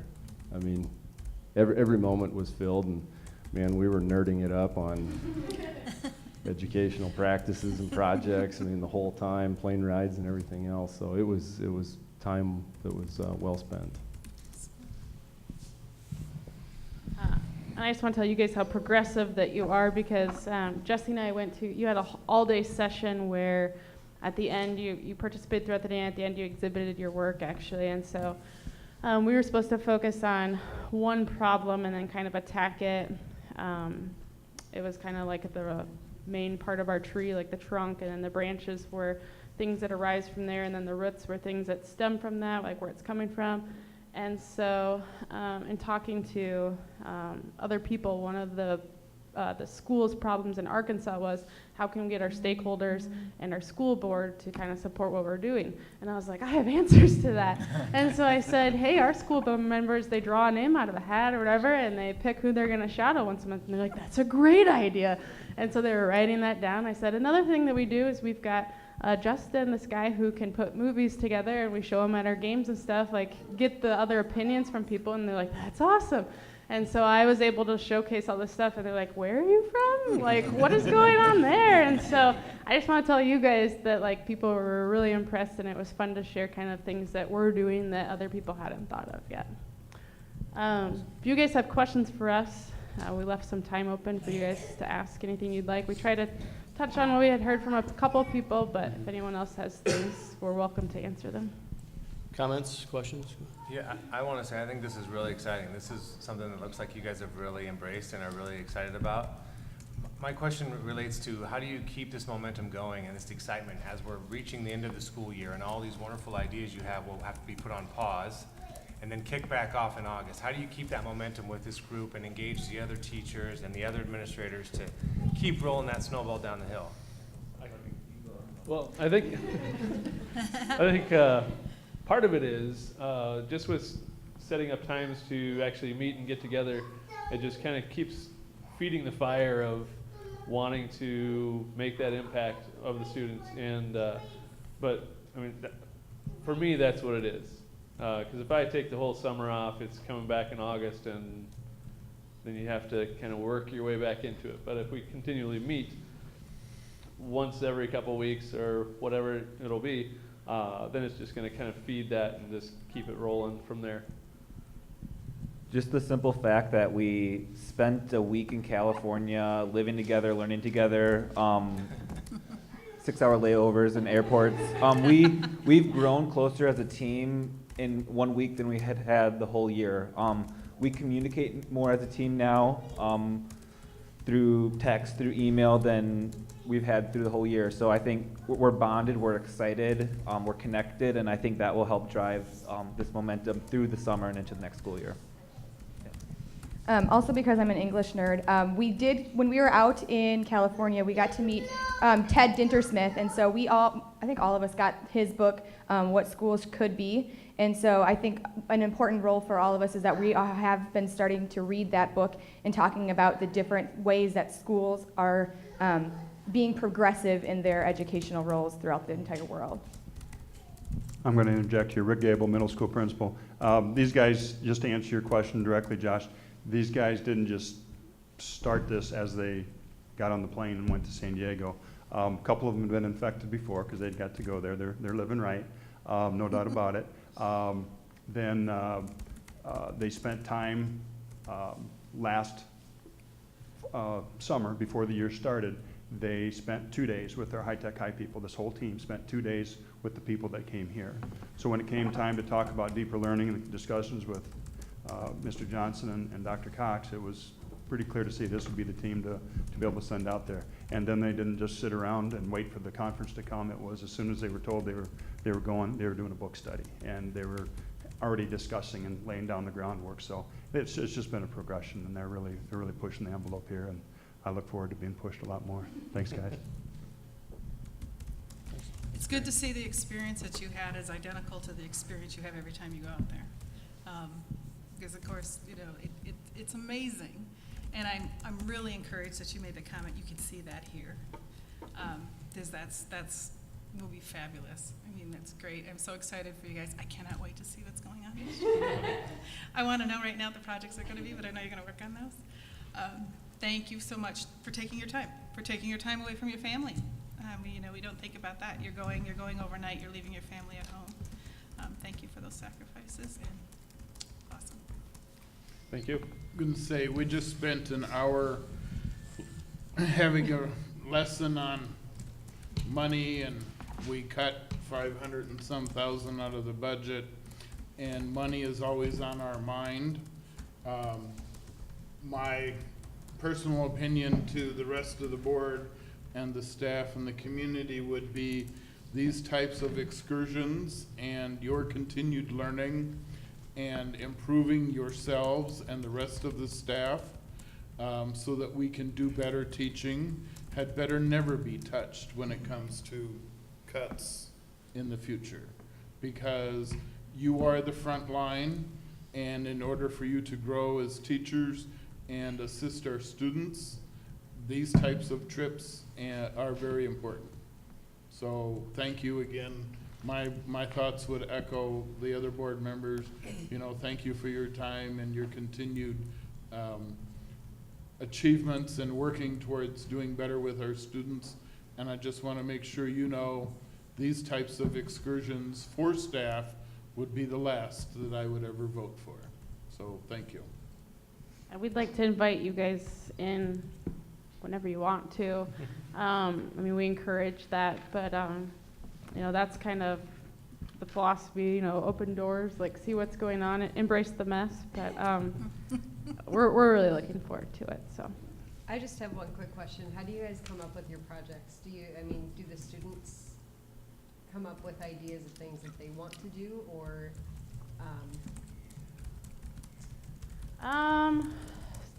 So far, I guess like this year, Alyssa and my husband kind of corresponded where Ryan had 3 standards that he needed to meet.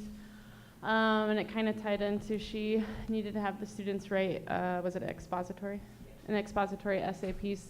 And so the two of them just kind of naturally combined. And so probably late this week, next week, you'll see infographics make their way in the halls, and we're going to curate them right and have the little placard kind of next explaining the project and things, so be on the lookout for those.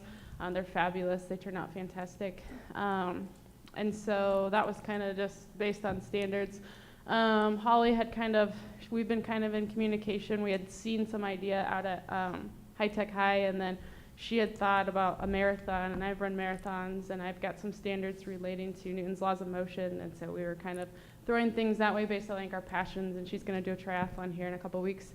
So it's kind of based on our interest, based on standards, based on student passions.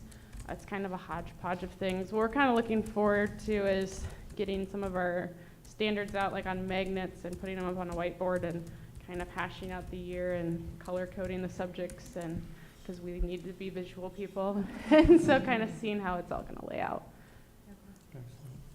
Any additional thoughts, comments?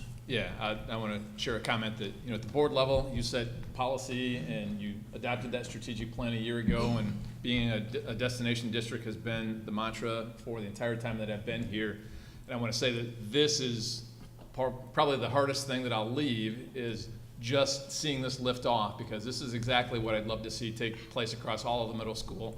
And I want to be one of the visitors that comes back next year to see the mess and the great learning that's going on, even from far away. So I'm excited for you. Thank Ryan for me. I know he's tending to the little one right now, but I'm just so excited that you got to go and to see the enthusiasm and the energy and the possibilities. And so hats off to the board for supporting a goal like that, and hats off to you for making it a reality. And let's make the whole middle school, and certainly with the help of our administrative team as well, supporting this. This has been a true team effort from teachers up to the board at all levels. So this is exciting. And of course, they've taken everything I would ever say, so that's fine. We won't draw it out, but just thank you all for your commitment. Thank you for your time that you commit to everything that you do, and we look forward to seeing the results. So, thank you. And lastly, I just want to say thank you, Dr. Cox, for planting the seed. Now we'll tend to it. Yeah. And we will Let it try. grow. We'll grow. Excellent. Thank you, guys. Thank you. Move on to agenda item 9, which is the superintendent search. So April 29th, which is this Sunday, is the deadline for applicants. When Trent was here a couple of weeks ago, he talked about his philosophy of not posting a superintendent salary, and I shared at that time that I have a differing viewpoint of that. I would still like the board, I'd like to see the board post something in these final 5 days that people are considering the opening. So I've given you a couple of sheets. One of them compiled by Trent, and it's the one that has 2016-17 superintendent salaries with Charles City in red. These are the 10 districts above and below us in enrollment. I guess the top part of the page is the ones that are slightly less in enrollment, and then below that, the ones that are above us.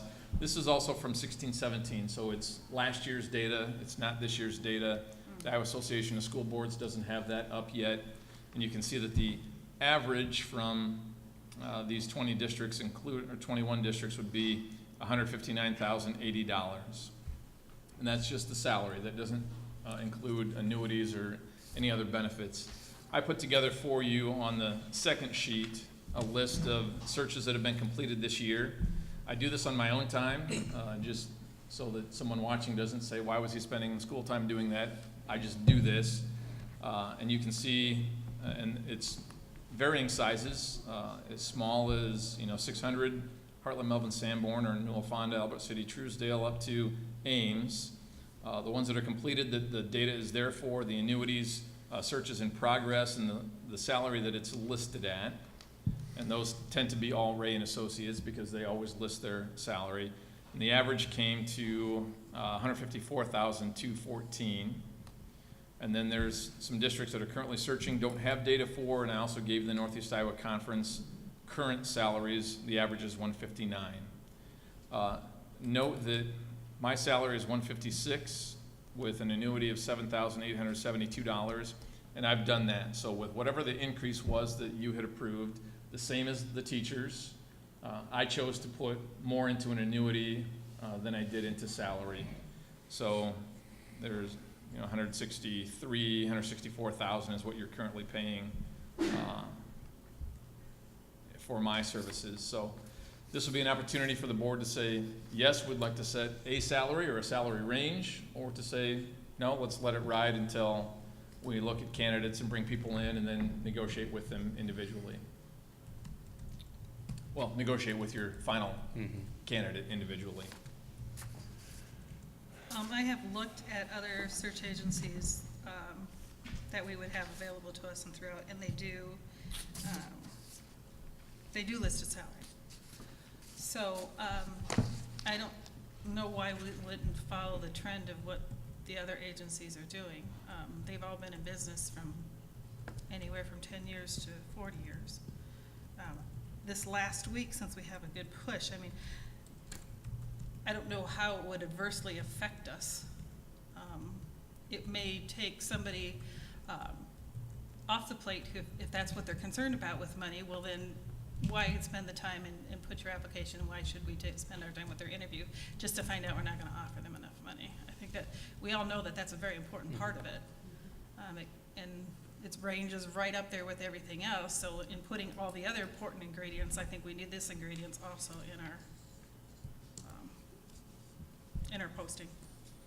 And it needs to be a range, because if we're not knowing if we're gonna get a brand new superintendent or where that, I think it needs to be a range, because then it can be negotiated at the time.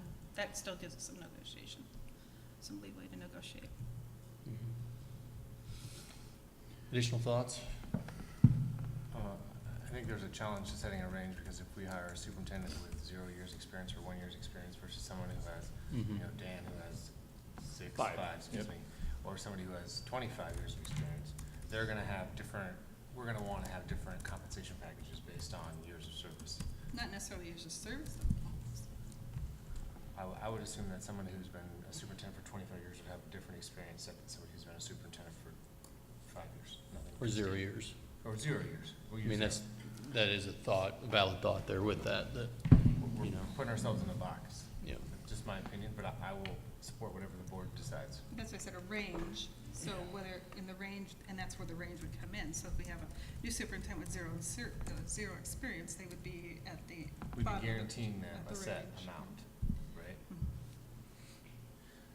Not necessarily. As a minimum. And not even that necessarily. Okay. And I'll tell you that, I won't name the school district that's on the sheet that I gave you, but they posted their salary as 180,000, and I don't think it was posted as up to 180, and the final salary is not 180, so it would be in that completed section from the top. So you could say, you know, up to this point, you could put a low end and a high end, or you could just set a dollar figure and then know that you may have to do some negotiating. It's really up to you. I just know it's always hard to negotiate down. If you set an amount and we were to have somebody new that doesn't have an experience, but yet we find that it aligns with all we're trying to achieve here, and to be a fit as you were. If we set it here and we realize, well, you're just starting out, we maybe should be, that's uncomfortable.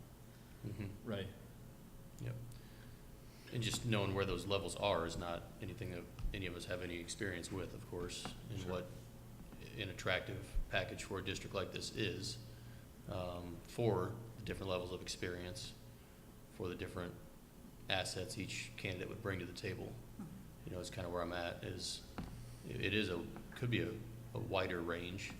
Maybe it's not as wide as I'm envisioning, I guess. I don't know that, because I've never done this. I'm almost looking at the amount that we would have started Dr. Cox at, knowing that that's where we would have attracted somebody that was looking for a superintendent's position that was new. And then up to wherever we decide we feel we need to go within And what was budgetary that reasons. level 5 years ago? 140 is what I took when I started. So when we were searching, when you were hired, was there a salary posted with the job posting? You know, I got asked that earlier, and I can't remember, and I meant to look that up today, and I just don't recall. What was Trent's reasoning for not?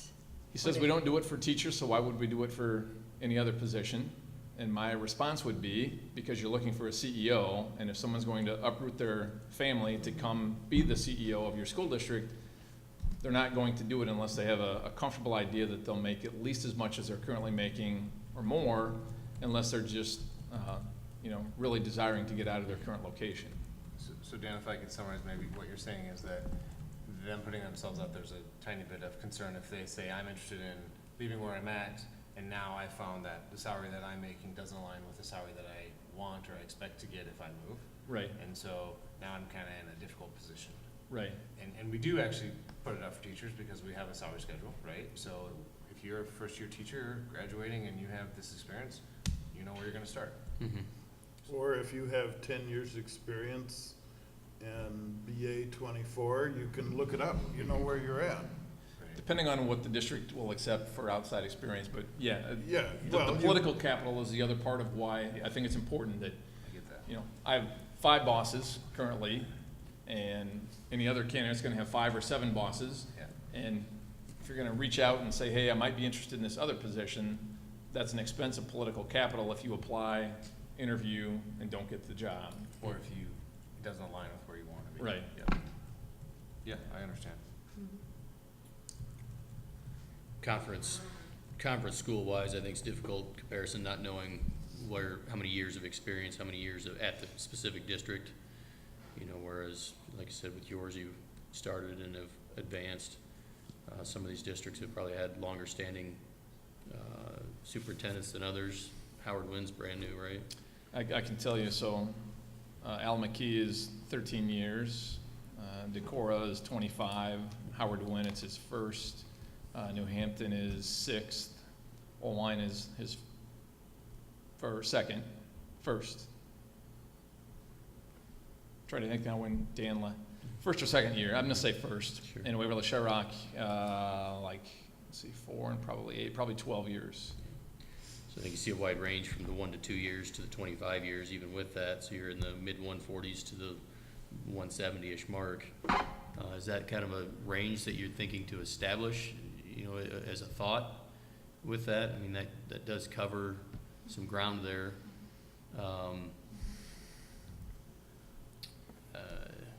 I would think, it depends on if you're gonna do something like an annuity or just all salary. And if you're doing all salary, I would think a 160 to 170 is certainly less than what I'm getting, more than what I'm getting, and people would see that as an acceptable range. If you're gonna do an annuity, then that could be part of your negotiations as well with the final candidate. Yeah. Maybe they take less in salary and put some in that. Yeah. So look at 2 comparable districts, Howard Wynn and Oline, and you're reasonably close in enrollment, same conference and that. You know, like I said, with the 1 or 2 years experience down to there, but again, we just don't know where we'll end up with any of that. I'm not opposed to posting something by any means. I'm more concerned with finding the right candidate and what it's gonna take to land them, I guess, more or less. I understand the conflict of attracting the right candidate to begin with a number or a whatever. But again, you know, the priority is to find the right candidate, to get the right candidate, to negotiate a reasonably acceptable, financially acceptable for the district, financially acceptable to them, package. Does that make sense? Dan, can I ask you, South Tama, they're at 1,546 students and their salary is 145. Do you know how many years that superintendent's been in play? Yeah, he's roughly 35. It's his first superintendency. Gotcha. Okay. And then what about Independence? Do you know that one? He's a veteran superintendent that left Oskaloosa, so he's got 12, 13 years of experience. As a superintendent? As a superintendent. But he's in his first couple years in Independence? This will be his starting salary at Independence. Gotcha. So the completed searches this year, that's people who will start July 1. Gotcha, okay. But he has 12 years of experience as a superintendent? Correct. Okay. And then there's a big swing in... I'll also note he left Oskaloosa, which is advertising at 180,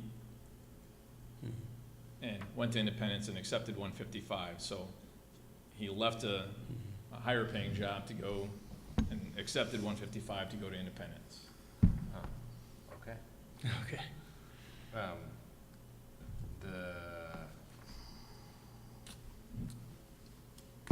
Al McKee and Howard Wynn, so they're roughly the same in terms of size. The difference in superintendent experience, you said, was Al McKee was 13 years, Howard Wynn was 1 year, and they're roughly paid the same. Right. I mean, there's a little difference, but I would say it's negligible. So is there a thought, first of all, on posting a range? Is that something overwhelmingly that I'm gonna say yes. And since I've been quiet during this discussion, I'm also gonna say 150 to 170. I could support that. I can support that also. Total compensation? Yeah. Yes. Okay. I think that's great, Scott. All right. And, let's see here, is there a motion on that? So I would move to publish a salary range of 150 to 170 for the next superintendent. I'll second that. Motion is second to publish a salary range for $150,000 to $170,000 of total compensation for the incoming superintendent. Any additional comments? I want to clarify that doesn't include insurance. You're just talking about salary Okay. or salary and annuities. Yes, salary and annuity, okay. Any additional comments? All in favor, say aye. Aye. All opposed? Motion carries. Continued in that same agenda item would be date. So was there Go a ahead. second on that? I Maycumber. didn't- Robin. Okay. Continued conversation there would be date, a conflict, and talking through that with the final interviews. Yes. So, we've had Josh come up with a conflict on the 16th, is that correct? Yes, we talked about doing it the 14th, is that right? And I'm going to highly encourage you not to do it on the 14th. Okay. Because if you're not going to screen candidates until the 10th and do semifinal interview round on that Thursday, the turnaround time to come back on Monday for a final interview is too short. Okay. You want your candidates to be well prepared, and the 2 or 3 that you choose to bring back probably are going to have additional questions. They may want to make another site visit to the community, because I think your semifinal round is going to be through technology, if I remember correctly. I believe that to be true. Yes. That's the one at the NIAC. So if they've, It's on April 2. if they haven't been to town yet, they're going to take advantage of doing it that weekend. That weekend is also Mother's Day weekend, and you want them to put forth their best foot. So don't give them a 3-day time frame to do that. So is there any other day that week that works for board members? I think we've successfully eliminated all the days that week. Yes. So now we're on to the next week. Yeah, and I would look to make sure that it happens in the first half of that week, if at all. Like Monday or Tuesday. Yeah. So either of those days would be absolutely okay with me. I don't know about other board members. And to be clear, this day is a long day. All day. All day, basically, culminating with an evening meeting to Tuesday make the the. 1st, I will be in Cedar Falls for the first The half of the 20 day. Which 21st? Are we looking at, April 20, or May 21st. oh, I'm sorry, I'm looking at the wrong month. May 20, May 21st. I'm gonna Yeah, suggest sorry. we go on Tuesday, the 22nd. Okay. It's the week that baseball season starts and there's home games Monday and Wednesday nights. Tuesday night, I coach baseball. Tuesday night, and Katie's got a chorus concert too, Yeah. so. So in the, If it's. in the big picture, if missing it's one baseball simply game. I know. attendance of a Yeah. baseball game, then I'm gonna overrule that one. But, So Monday the 21st, is that what we're saying? yeah. Can we make that work? That works with We me. play Clear Lake, so yeah, that's fine. Okay. But we need to check with Trent. That would be, Yeah, and Or Terry we- will check with him. I think he was amenable to that, Oh, To the 21st. to the 21st. And Okay, remind and me same again, time frame, so it Yeah. would be, I think 1 he said o'clock. mid-after. you know, 1 o'clock until, Until we're Afternoon done. till you're done. you know, And on the 10th, which could be as late as what, roughly, just so I have an idea. that evening, 9 if, o'clock. So that would be a board meeting that night to make a final recommendation, is that accurate? yes. Depends Okay. how soon we come to And consensus. that's taking the place of the meeting we had down on the 16th. Yes, Okay, So we're gonna start at 1 o'clock that day? yes. so we will still have our regular board meeting on the 14th? On the 14th, yes. Okay. And a meeting on the 21st. Nothing on the 16th now. the meeting on the 10th starts at 1 Yes. and goes till, Completion. 10 p.m. that is also a long one. I think that those were scheduled, limited to 30 minutes per So it'll Candidate. depend on how many we And I think that we had maybe eight to 10, on May so a max of 4 hours On the 10th, right? on the 10th. So May 10th. Could be we're 1 to doing- 5. 1 to 5. We're Ish. doing the in-person interviews. Yes. We had 1 to 5 on that day. Yep. For the candidates we bring in. Yep. And then we're gonna reconvene on May 21st from 1 PM until we Yes. close it out. Yes. I'm sorry, can you go over that one more Yeah, time? so on the Now I'm the confused. 10th, Right, and also the 7th, what do we have on the 7th? that's a closed session. That was the- Down at Was that 5:30. all afternoon? That's the closed session to go through all of the applicants, That was at correct? night, that's at Right, and then 5:30, the right? That's it, 10th yep, Yeah. The 10th is The 10th is the screenings one- at NIAC. yeah, Online. yep, So the first time we will see them in person is the 21st. yes. Okay. The final 2, Okay, yep, possibly 3, okay. 2 to 3. I just wanted to make sure there Yep. wasn't another meeting in between there that I was missing. Nope. Okay. So can I recap that? Standard meeting on the 14th. Right. So on May 7th, we're gonna convene in a closed session at 5:30 PM to discuss candidates. Yep. On May 10th, we're gonna do virtual meetings with candidates that we've selected. Mhm. And that starts at 1 PM and Yep. goes until 5 PM roughly. Yep. Then on May 21st, we're gonna convene at 1 PM. Yep. And go I believe until that to be 1 PM, and there may be other things that we did not necessarily need to be involved in, like community tour with Right, yeah. the other interview teams, the mixed interview teams that we're putting together. Okay. Yep. And Terry, you'll double check with Trent to make sure all that's Yep. good? Okay, Right. Thank you. I was scrolling for his cell phone, I just can't find it. Oh, And I know I've called him, but Yeah. I'll send him a quick note here Yeah, no as problem. well. okay, We will readjust if necessary, but thank you. do we need action for that? I don't know that we had action to set it, so we probably don't need action to set it again. So, excellent. So we'll tentatively schedule that for the 21st.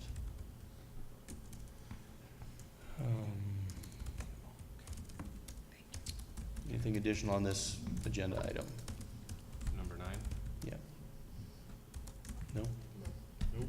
Okay, we'll move on to agenda item 10, the tentative 2018-19 school calendar.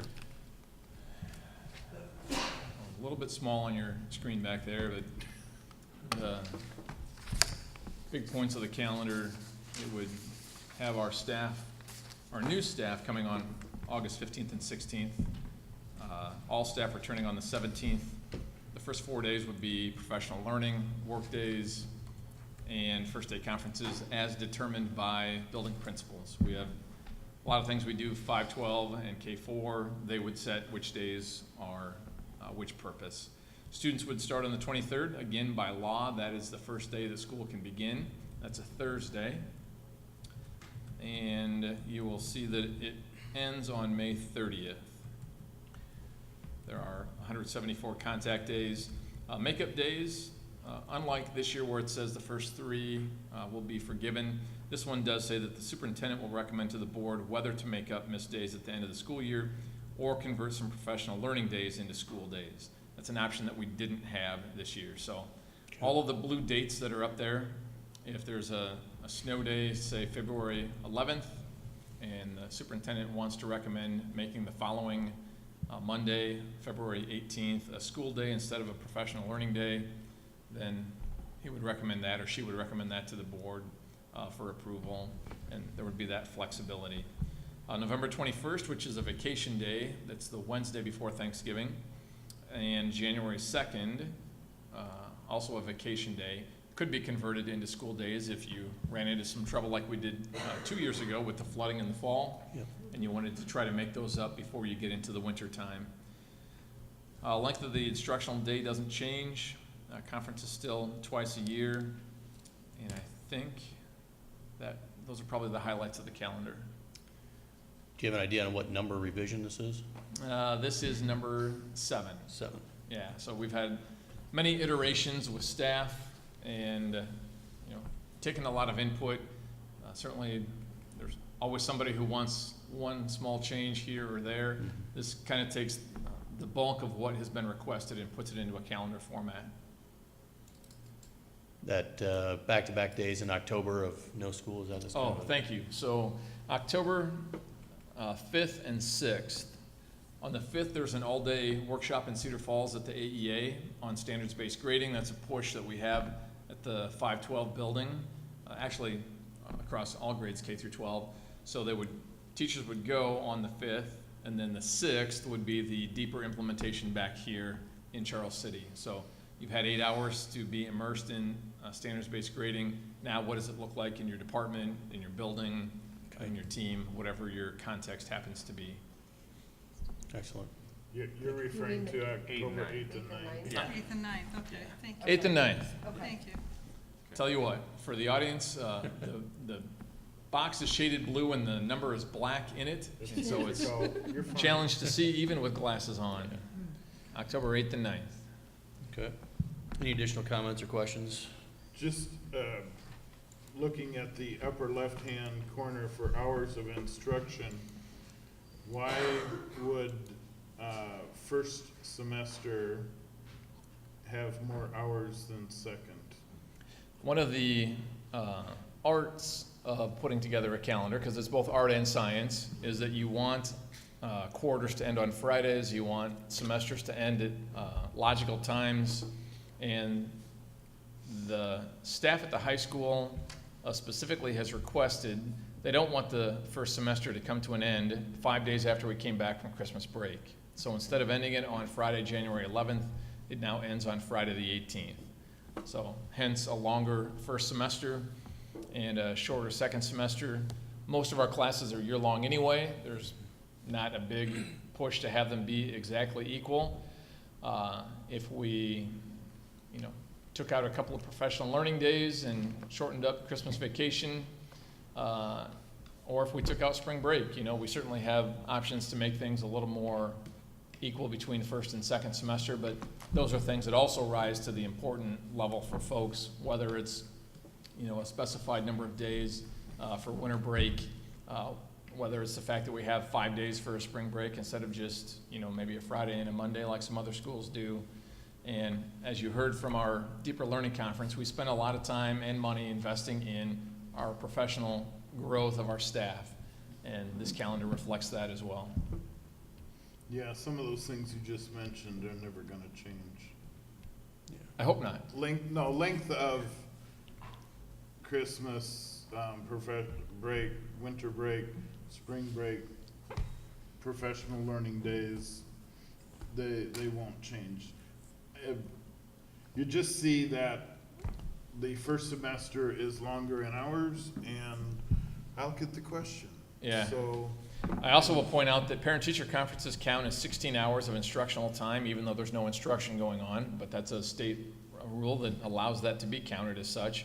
So when you take away the 16 from that 1,123 hours, you're left with 1,107 hours. So that's only 27 hours above the absolute bare minimum. And there's been some traffic on Facebook, why are we making up school days? We've missed 44 hours, 44 and a half hours worth of time already, late starts, early dismissals, and missed days of school. That right there would put us well below the requirement from the state. So that's why this one gives a little more flexibility to your superintendent to work with you and with staff to determine how best to make sure we stay above the 1080, but ideally, above the 1100 mark. Because every day that we've said kids are going to school, and then we say you don't have to come, sends a bad message that education really isn't important. And I would hope that's not a trend that we want to start. Yeah, I understand everyone's anxiousness to start summer, but it's always just been interesting to me that people are so adamant for their kids to spend such as few a time as possible in school. So Yeah. I get it, but it doesn't always Or their make sense. eagerness in August to send them back. Yes. I mean, so Absolutely. So, at some point, a balanced school year Yep. will become the norm. Yep. It just isn't there yet. sure. Any additional comments there? We'll move on to agenda item 11 and set the date and time for the public hearing on the 2018-19 school calendar. Is there a motion? I'll make a motion to set the public hearing concerning the 2018-19 school calendar for Monday, May 14th, 2018 at 6 p.m. in the 7th grade learning studio of the Charles City Middle School. I'll second that. Motion second to set the public hearing concerning the 2018-19 school calendar for Monday, May 14th, 2018 at 6 p.m. in the 7th grade learning studio of the Charles City Middle School. Any additional comments or questions? All in favor say aye. Aye. All opposed? Motion carries. Agenda item 12 is the high school modernization plan. So I get questions from time to time, when's the referendum vote going to be held? You know, how are things progressing? Where do we stand with the extra items that have been requested? This really is an opportunity for the board to discuss what you see as a realistic timeline of bringing this plan to the voters. If you're ready to do that, the next available date will be September. Beyond that, it would be December. And to add to that, do you have a desire for the 21st Century Task Force to reconvene, take a look at some of these things that have been recently proposed as add-ons to the plan, square that with what they saw on their trips a year ago, and say, all right, here's what we would say to you as a school board is what we need. So, 2 questions for you. So, my opinion is that we should pause this in a fashion where we can review the items that are being discussed, the 21st Century School, some of these different learning outcomes, review the budget items that have been brought up in terms of the weight room and the expansion of the stage and drama area, and determine what's the best feasibility for those, as well as we have a new superintendent coming on board, how they will want to approach and what they want to do. So my opinion would be that we take a step back and talk about what we need to do, what's the priority for our district, and how we get everybody aligned with where we want to be and how we want to get there together. So. Okay. I'm not sure if I would call that taking a step back, or Yeah, well, just actually moving forward with that process. Yeah, just not Because saying- we haven't done that for a while. Just saying, we're not ready to go to the voters in the next 3 months or the next 6 months. Dead center. We're gonna take a chance to review these things that we have kind of out there for review, and make a determination from that where we want to end up. We also have a group of community members who are donating their time, and we should let them know where we stand as a board and as a district, and where we're going to be, so that they're not out doing things before we're ready as a district to move forward. And I would say, I don't think we're ready for September. I would agree. That's absolutely out of the question, in my opinion, at this point. A December is doable, if we keep moving forward. I think it's more realistic. Yes. But I wouldn't want to commit to that today. No, but that could probably. I don't want to take it off the table either. Sure, Right. yeah. That may be something we can talk to our community-based task force. Absolutely, yeah. We should involve them with these decisions. They're helping. Ask them in regards to that December timeline, and also looking at the additional options. There are a lot. And There are there's a lot. of money there. There's a lot. And we really do need to make some hard choices, I think, are gonna have to be made. We want it all. And to say we need to do it right, there's a lot of definitions of right. So, yeah, we can't just continue to up the price and at the expense of whoever's version of right it is. We need to be fiscally responsible, and I think we need that time more than anything to bring that all into the right alignment for the community. I think there's some other opportunities for community support that we haven't discussed, that we could engage as well. So. Additional thoughts? I agree that I think we need to kind of take a pause and, on the September idea. I mean, I don't think that that's something that makes sense. But one thing I was gonna ask, who is the 21st Century Task Force? It was about 28 people who consistently met. 50 had been invited, 51 people, and they met in February, March, April of 2017. Okay. And are And these give an hour-long community- presentation. Community members, Yeah. staff, just a mix Everybody. of, okay. Yeah. So last May is when they delivered their hour-long presentation. And I do think now that we have price tags on a lot of these things, and we have a architectural rendering, so we know space, we have something to look at. Bringing that group back together is an excellent idea, in to get their input on those things again and help us make those decisions. So I guess my thought is that we're not pausing the process by any means. It's a continuation of the process. I think that's what we've always said all along, is that we're going to continue to work through the process to find a product that we're comfortable to put to the voters and that the voters are willing to look at and consider. So working through that, again, we've seen bits and pieces of a continuation of that process. Additional wants and things from staff and community members brought to us with price tags. I still believe it to be that there are a lot of other things out there that we should be brought to us for consideration and brought to the community for consideration. You know, what is the opposite of a weight room in the educational part of the facility, in the classroom space? You know, what are the staff, what do they continue to voice as their concerns with square footage, with, you know, alignments, with arrangements of things? What are the options there and what are the prices associated with that? I understand there are some things that we look at that we want to do that are maybe potentially a fundamental change of how things are done, and it might be an implementation of those changes. But again, what are some of the things that our staff is saying that, hey, we need more storage here, we need more of this there, we need more of whatever on this end of the building, and I don't think we're sending the right message of only showing the handful of things on that total $2, $3, $4 million. You know, what are some other alternatives over here, and what can we do to consider to appease any potential concerns that our staff does have? Is there a way that we can, how can we get that communication from them?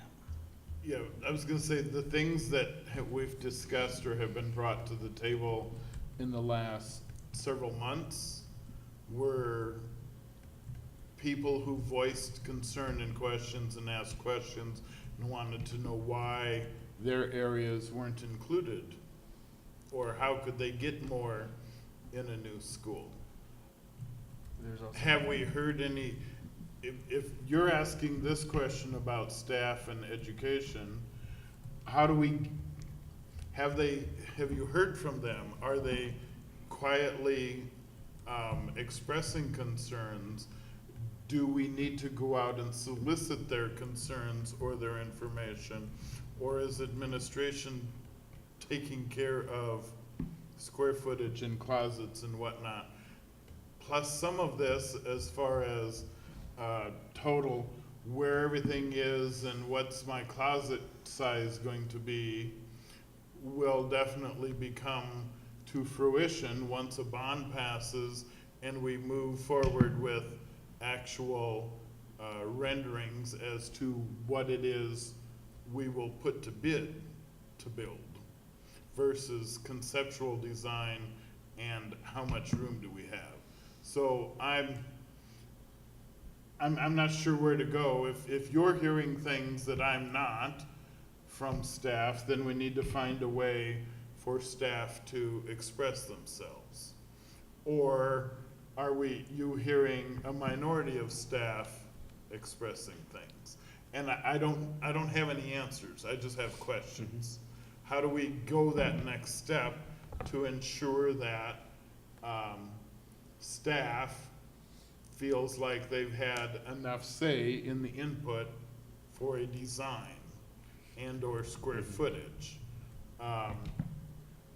Some of this building we're sitting in, yes, they did, and then no, they didn't, and we pushed them to teach project-based learning and have a gathering space and whatever. I don't know if we're getting pushback from high school staff on the same thing, that they don't want to go to the PBL, but that's the way we need to go, and that's the way we are going. So I'm not sure where you're. It's a little bit of all of that, I would expect and say, and I guess one of the things that clicked in my mind was looking at the big numbers that were presented to us on those alternatives. They're big numbers. And I looked at one particular one, and I equated that to square footage, and it was 5,000 to 6,000 square feet in educational space. What could that do for us? What, is that an option or an opportunity that, holy cow, we could have this compared to this? You know, is where my mind goes with that immediately. And I don't know that that's been considered. With the middle school project, was the staff asked for feedback during this process specifically in regards to the plan? And Yeah. has that happened with this time around with the high school as well? I know that they've had opportunities, BLDD's been here, done workshops, Right. worked through some things. I know that that has happened. I know that it's been a while since it's happened. But Scott is right, the level of detail that we have now is way more than would be Yes. expected before a referendum. Yep. And so if it's, I don't like where the closet is currently Mhm. located, or the door to the room, or the room I is too think it's- small, all of that stuff is really meant to be post-referendum Yeah. sorted out instead of pre-referendum. I agree, and that's where I just look at the equation of, you know, this to this, apples to apples, whatever, dollars than if- and amenities that could be happening. Other than if we look at we have put the learning spaces as priority, because Mhm. that is what Mhm. was there first, Yes. before the wrestling. Yep. So if we've put those as priority, and we recognize those as priority, they are already in place Mhm. and in play. Mhm. And then these other things are simply additional. Mhm. They're just that. They are. It's not a matter of taking, now we have this amount of money, let's put it over here, because we have already prioritized this learning space, and we have that in See, place. that's where I'm And at. that's what I'm saying, we've already have that in place. So it's just a matter of now we have to go back and look at the extras, Mhm. how much extras. And that's what we did the first time around with alternatives. You know, we had alternate bids, and when the bids came in on the core bidding, there was flexible room there to add almost all of our alternatives at that time, which I think totaled a fair amount of money. So a little bit of my concern is too of going, because the staff has had opportunity to look at the plans. We go back to them. What are we saying to them? We have $700,000 weight room that we could possibly, no, we don't. No. No, we don't. No, but No, we don't. again. So if anything, we need to stay where we're at and just look at what we have that we've added as additions and come up with our alternatives from where we're at. The final question's going to be, in my mind, at what level total bonding are we going to ask for in a vote? Mhm. And that answer comes from the additions that we may or may not approve to be put on, whether it's a fly space in an auditorium, a new weight room, a new wrestling room, et cetera, et cetera. Miniature Career Academy, you know, Yeah. a bunch of equipment in a shop, a number of things. Yeah. You know, there's just so many things out there that when we start talking those big in numbers, it opens up a huge box, a huge box. And again, yeah, it is what's gonna generate the most support from the community to pass a bond. Yes. And I think that each of those things should be weighed and each of those things should be considered, what's out there, so. We're gonna we had the conversation about how do the five of us get together 4 or 5 different times in the month of May to do a superintendent search. I think back, and I don't want to repeat that scenario, but the summer of 14, when the board met every Monday night for 3 months to get to a point where we could move forward with this building. I don't want to repeat that. I do think that we're going to have potentially more meetings and longer meetings in the near future, even over the summer, to move forward with this project. If we don't, we won't be moving forward. The project needs to be talked about almost every meeting that we schedule. We need to start having BLDD here. We need to start having the frank discussions. We need to get that 21st century task force. We're going to have to commit the time and resources to move forward. I don't think we can do that without a superintendent No. here on the ground, ready to go, and that person won't start till July 1st. Yeah, I agree. So And I think that will be the best time to bring that 21st century task force back together. Right, get us all I mean, introduced I together. would like your interjection, Dr. Cox, but I would feel that would give them a good whoever our new superintendent is then also a good look So at we'll- what those people have seen and the direction we were headed in and how involved those individuals were with what the process has been.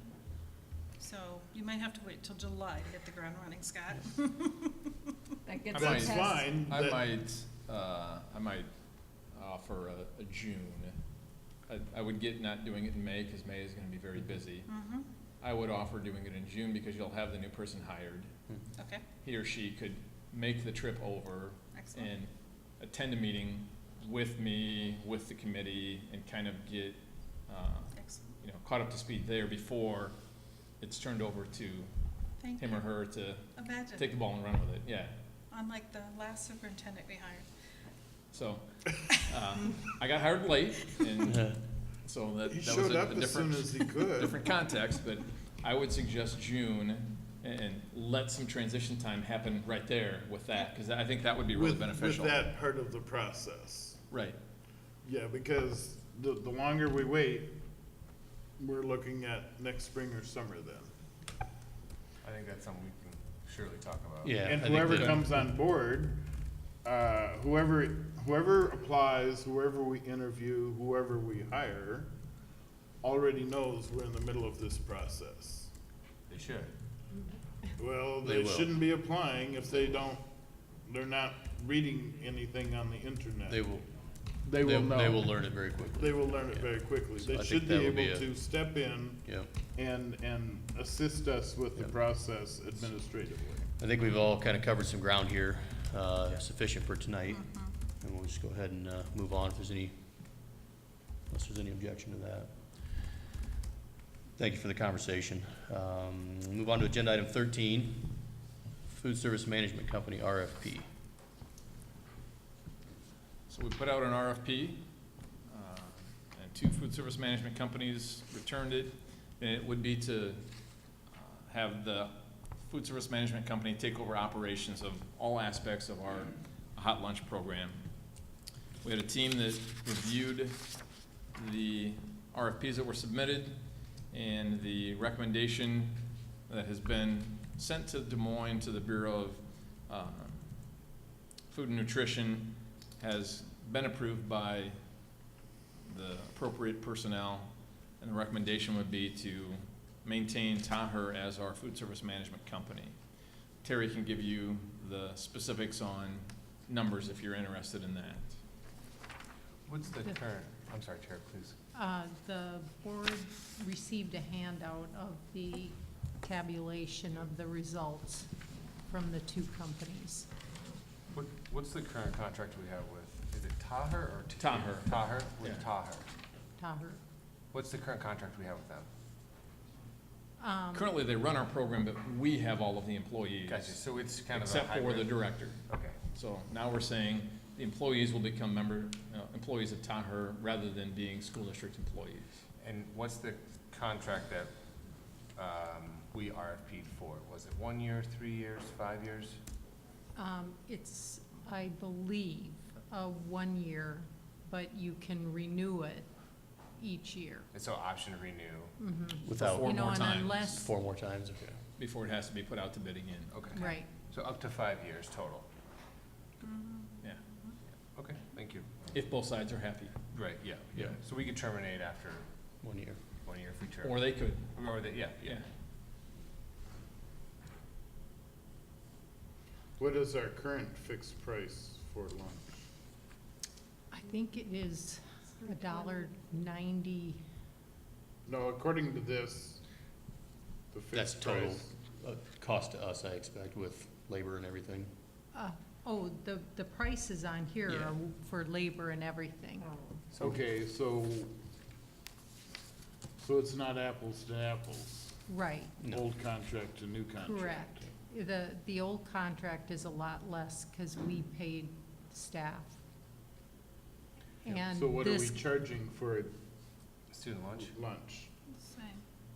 The rate would stay the same, The right? rate will stay the same. for a lunch price, Yeah. Yeah. we have to each year look at this equity tool, Mhm. Right. and that hasn't been run yet. I am not positive what the lunch price is. You might know, Jason, better No, than that's, me. that though is basically irregardless of this, correct? This has no impact on. This isn't what we No charge. impact, no. This is the cost to the district. Right, versus the price per meal we're getting from, that's the price we charge, so it's our revenue side of the equation. And these prices are what we pay, so it's the expense side. So will the school district continue to be the revenue? Your Oh, yeah. office will be taking in the money Yep, from the that's all the parents at same. registration, et cetera, et cetera. Mhm. And then, how often will we be paying Taher? Monthly. Monthly, we'll get a Same. bill? Mhm. Do you have any idea where that number is currently? Our total wage and everything, cost of the meals, what equivalent to the 325 that's proposed here? What, I'm sorry, So if you took, if you equated everything that we're doing currently to this, is it possible to equate that? I'm Not not- easily? We did look at that. It's not, we did, Terry, what he's asking is it gonna be any more expensive or any less expensive for the district? And no, when we had this conversation, we said, it's a wash. Okay.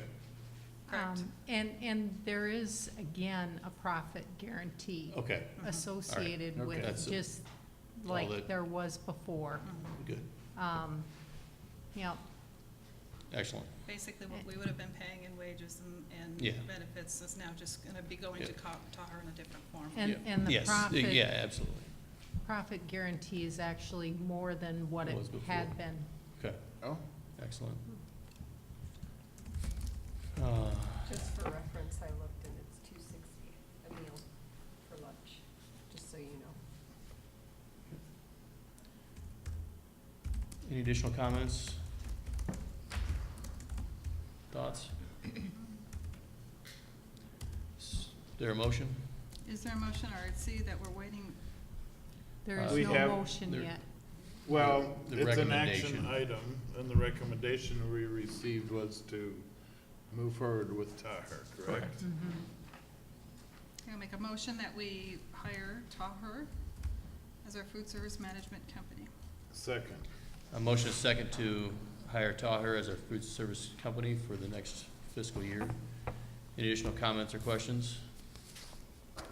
Any comments or questions from the public? Nope, I just want to thank you guys. I just came, if you guys had any questions.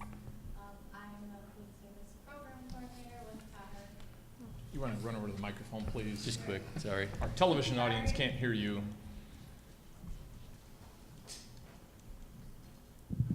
A little short. My name's Jenna Goodale, for those of you that don't know. I'm the food service program coordinator with Taher. I just came tonight to see if you guys had any questions at all and to thank you for having us come back, and I look forward to the next year. Any Excellent. questions? Any additional comments or questions? Just keep up the awesome food. The monthly samplings will continue. Yes, we look forward, next year we should, like I said before, that it's kind of been a hard start with the transition and everything, but next year we do hope to do a lot more and have some exciting ideas coming, so. Excellent. Thank you. Thank you. Thank you. So to recap, this motion is second to enter into contract with Taher Food Management Company for the next fiscal year. All in favor, say aye. Aye. All opposed? Motion carries. Now, Thank you, Jenna. The contract would be contingent upon the contract language and all the Mhm. paperwork getting approved by the state. That's the next step. Okay. But I don't see that that'll be a problem. They've already seen the RFP and stuff, but it's just getting all the paperwork and stuff to the state. Okay. So will this come back on the agenda again? No. No, okay. I mean, as long As long as as the it's approved. state, says it's okay, this is your approval. Excellent. Thank you. Agenda item 14 is committee reports. I don't see any here besides SiAC, excuse me. It's getting late. SiAC. In the sake of time, we'll postpone until the next one. Excellent. Agenda item 15 is a job shadowing report, and I believe we'll just draw names from the high Just school. drawing names, so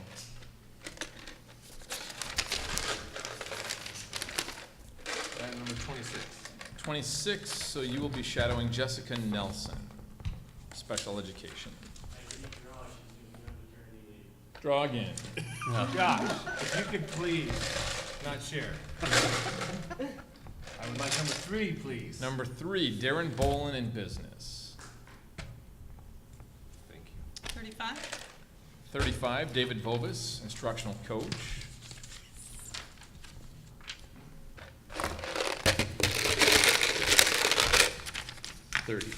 30, you have Libby Roth in English. Just do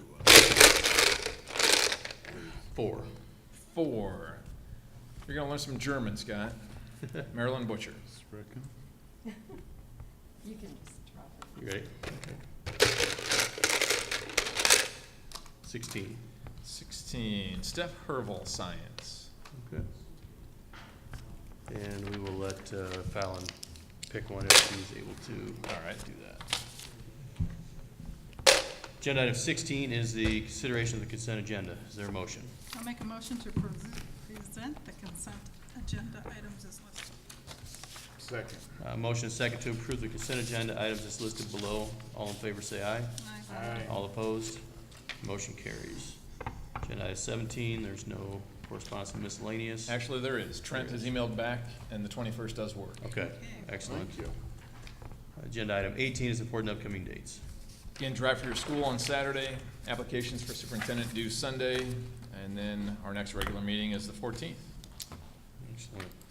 And with that, we will adjourn.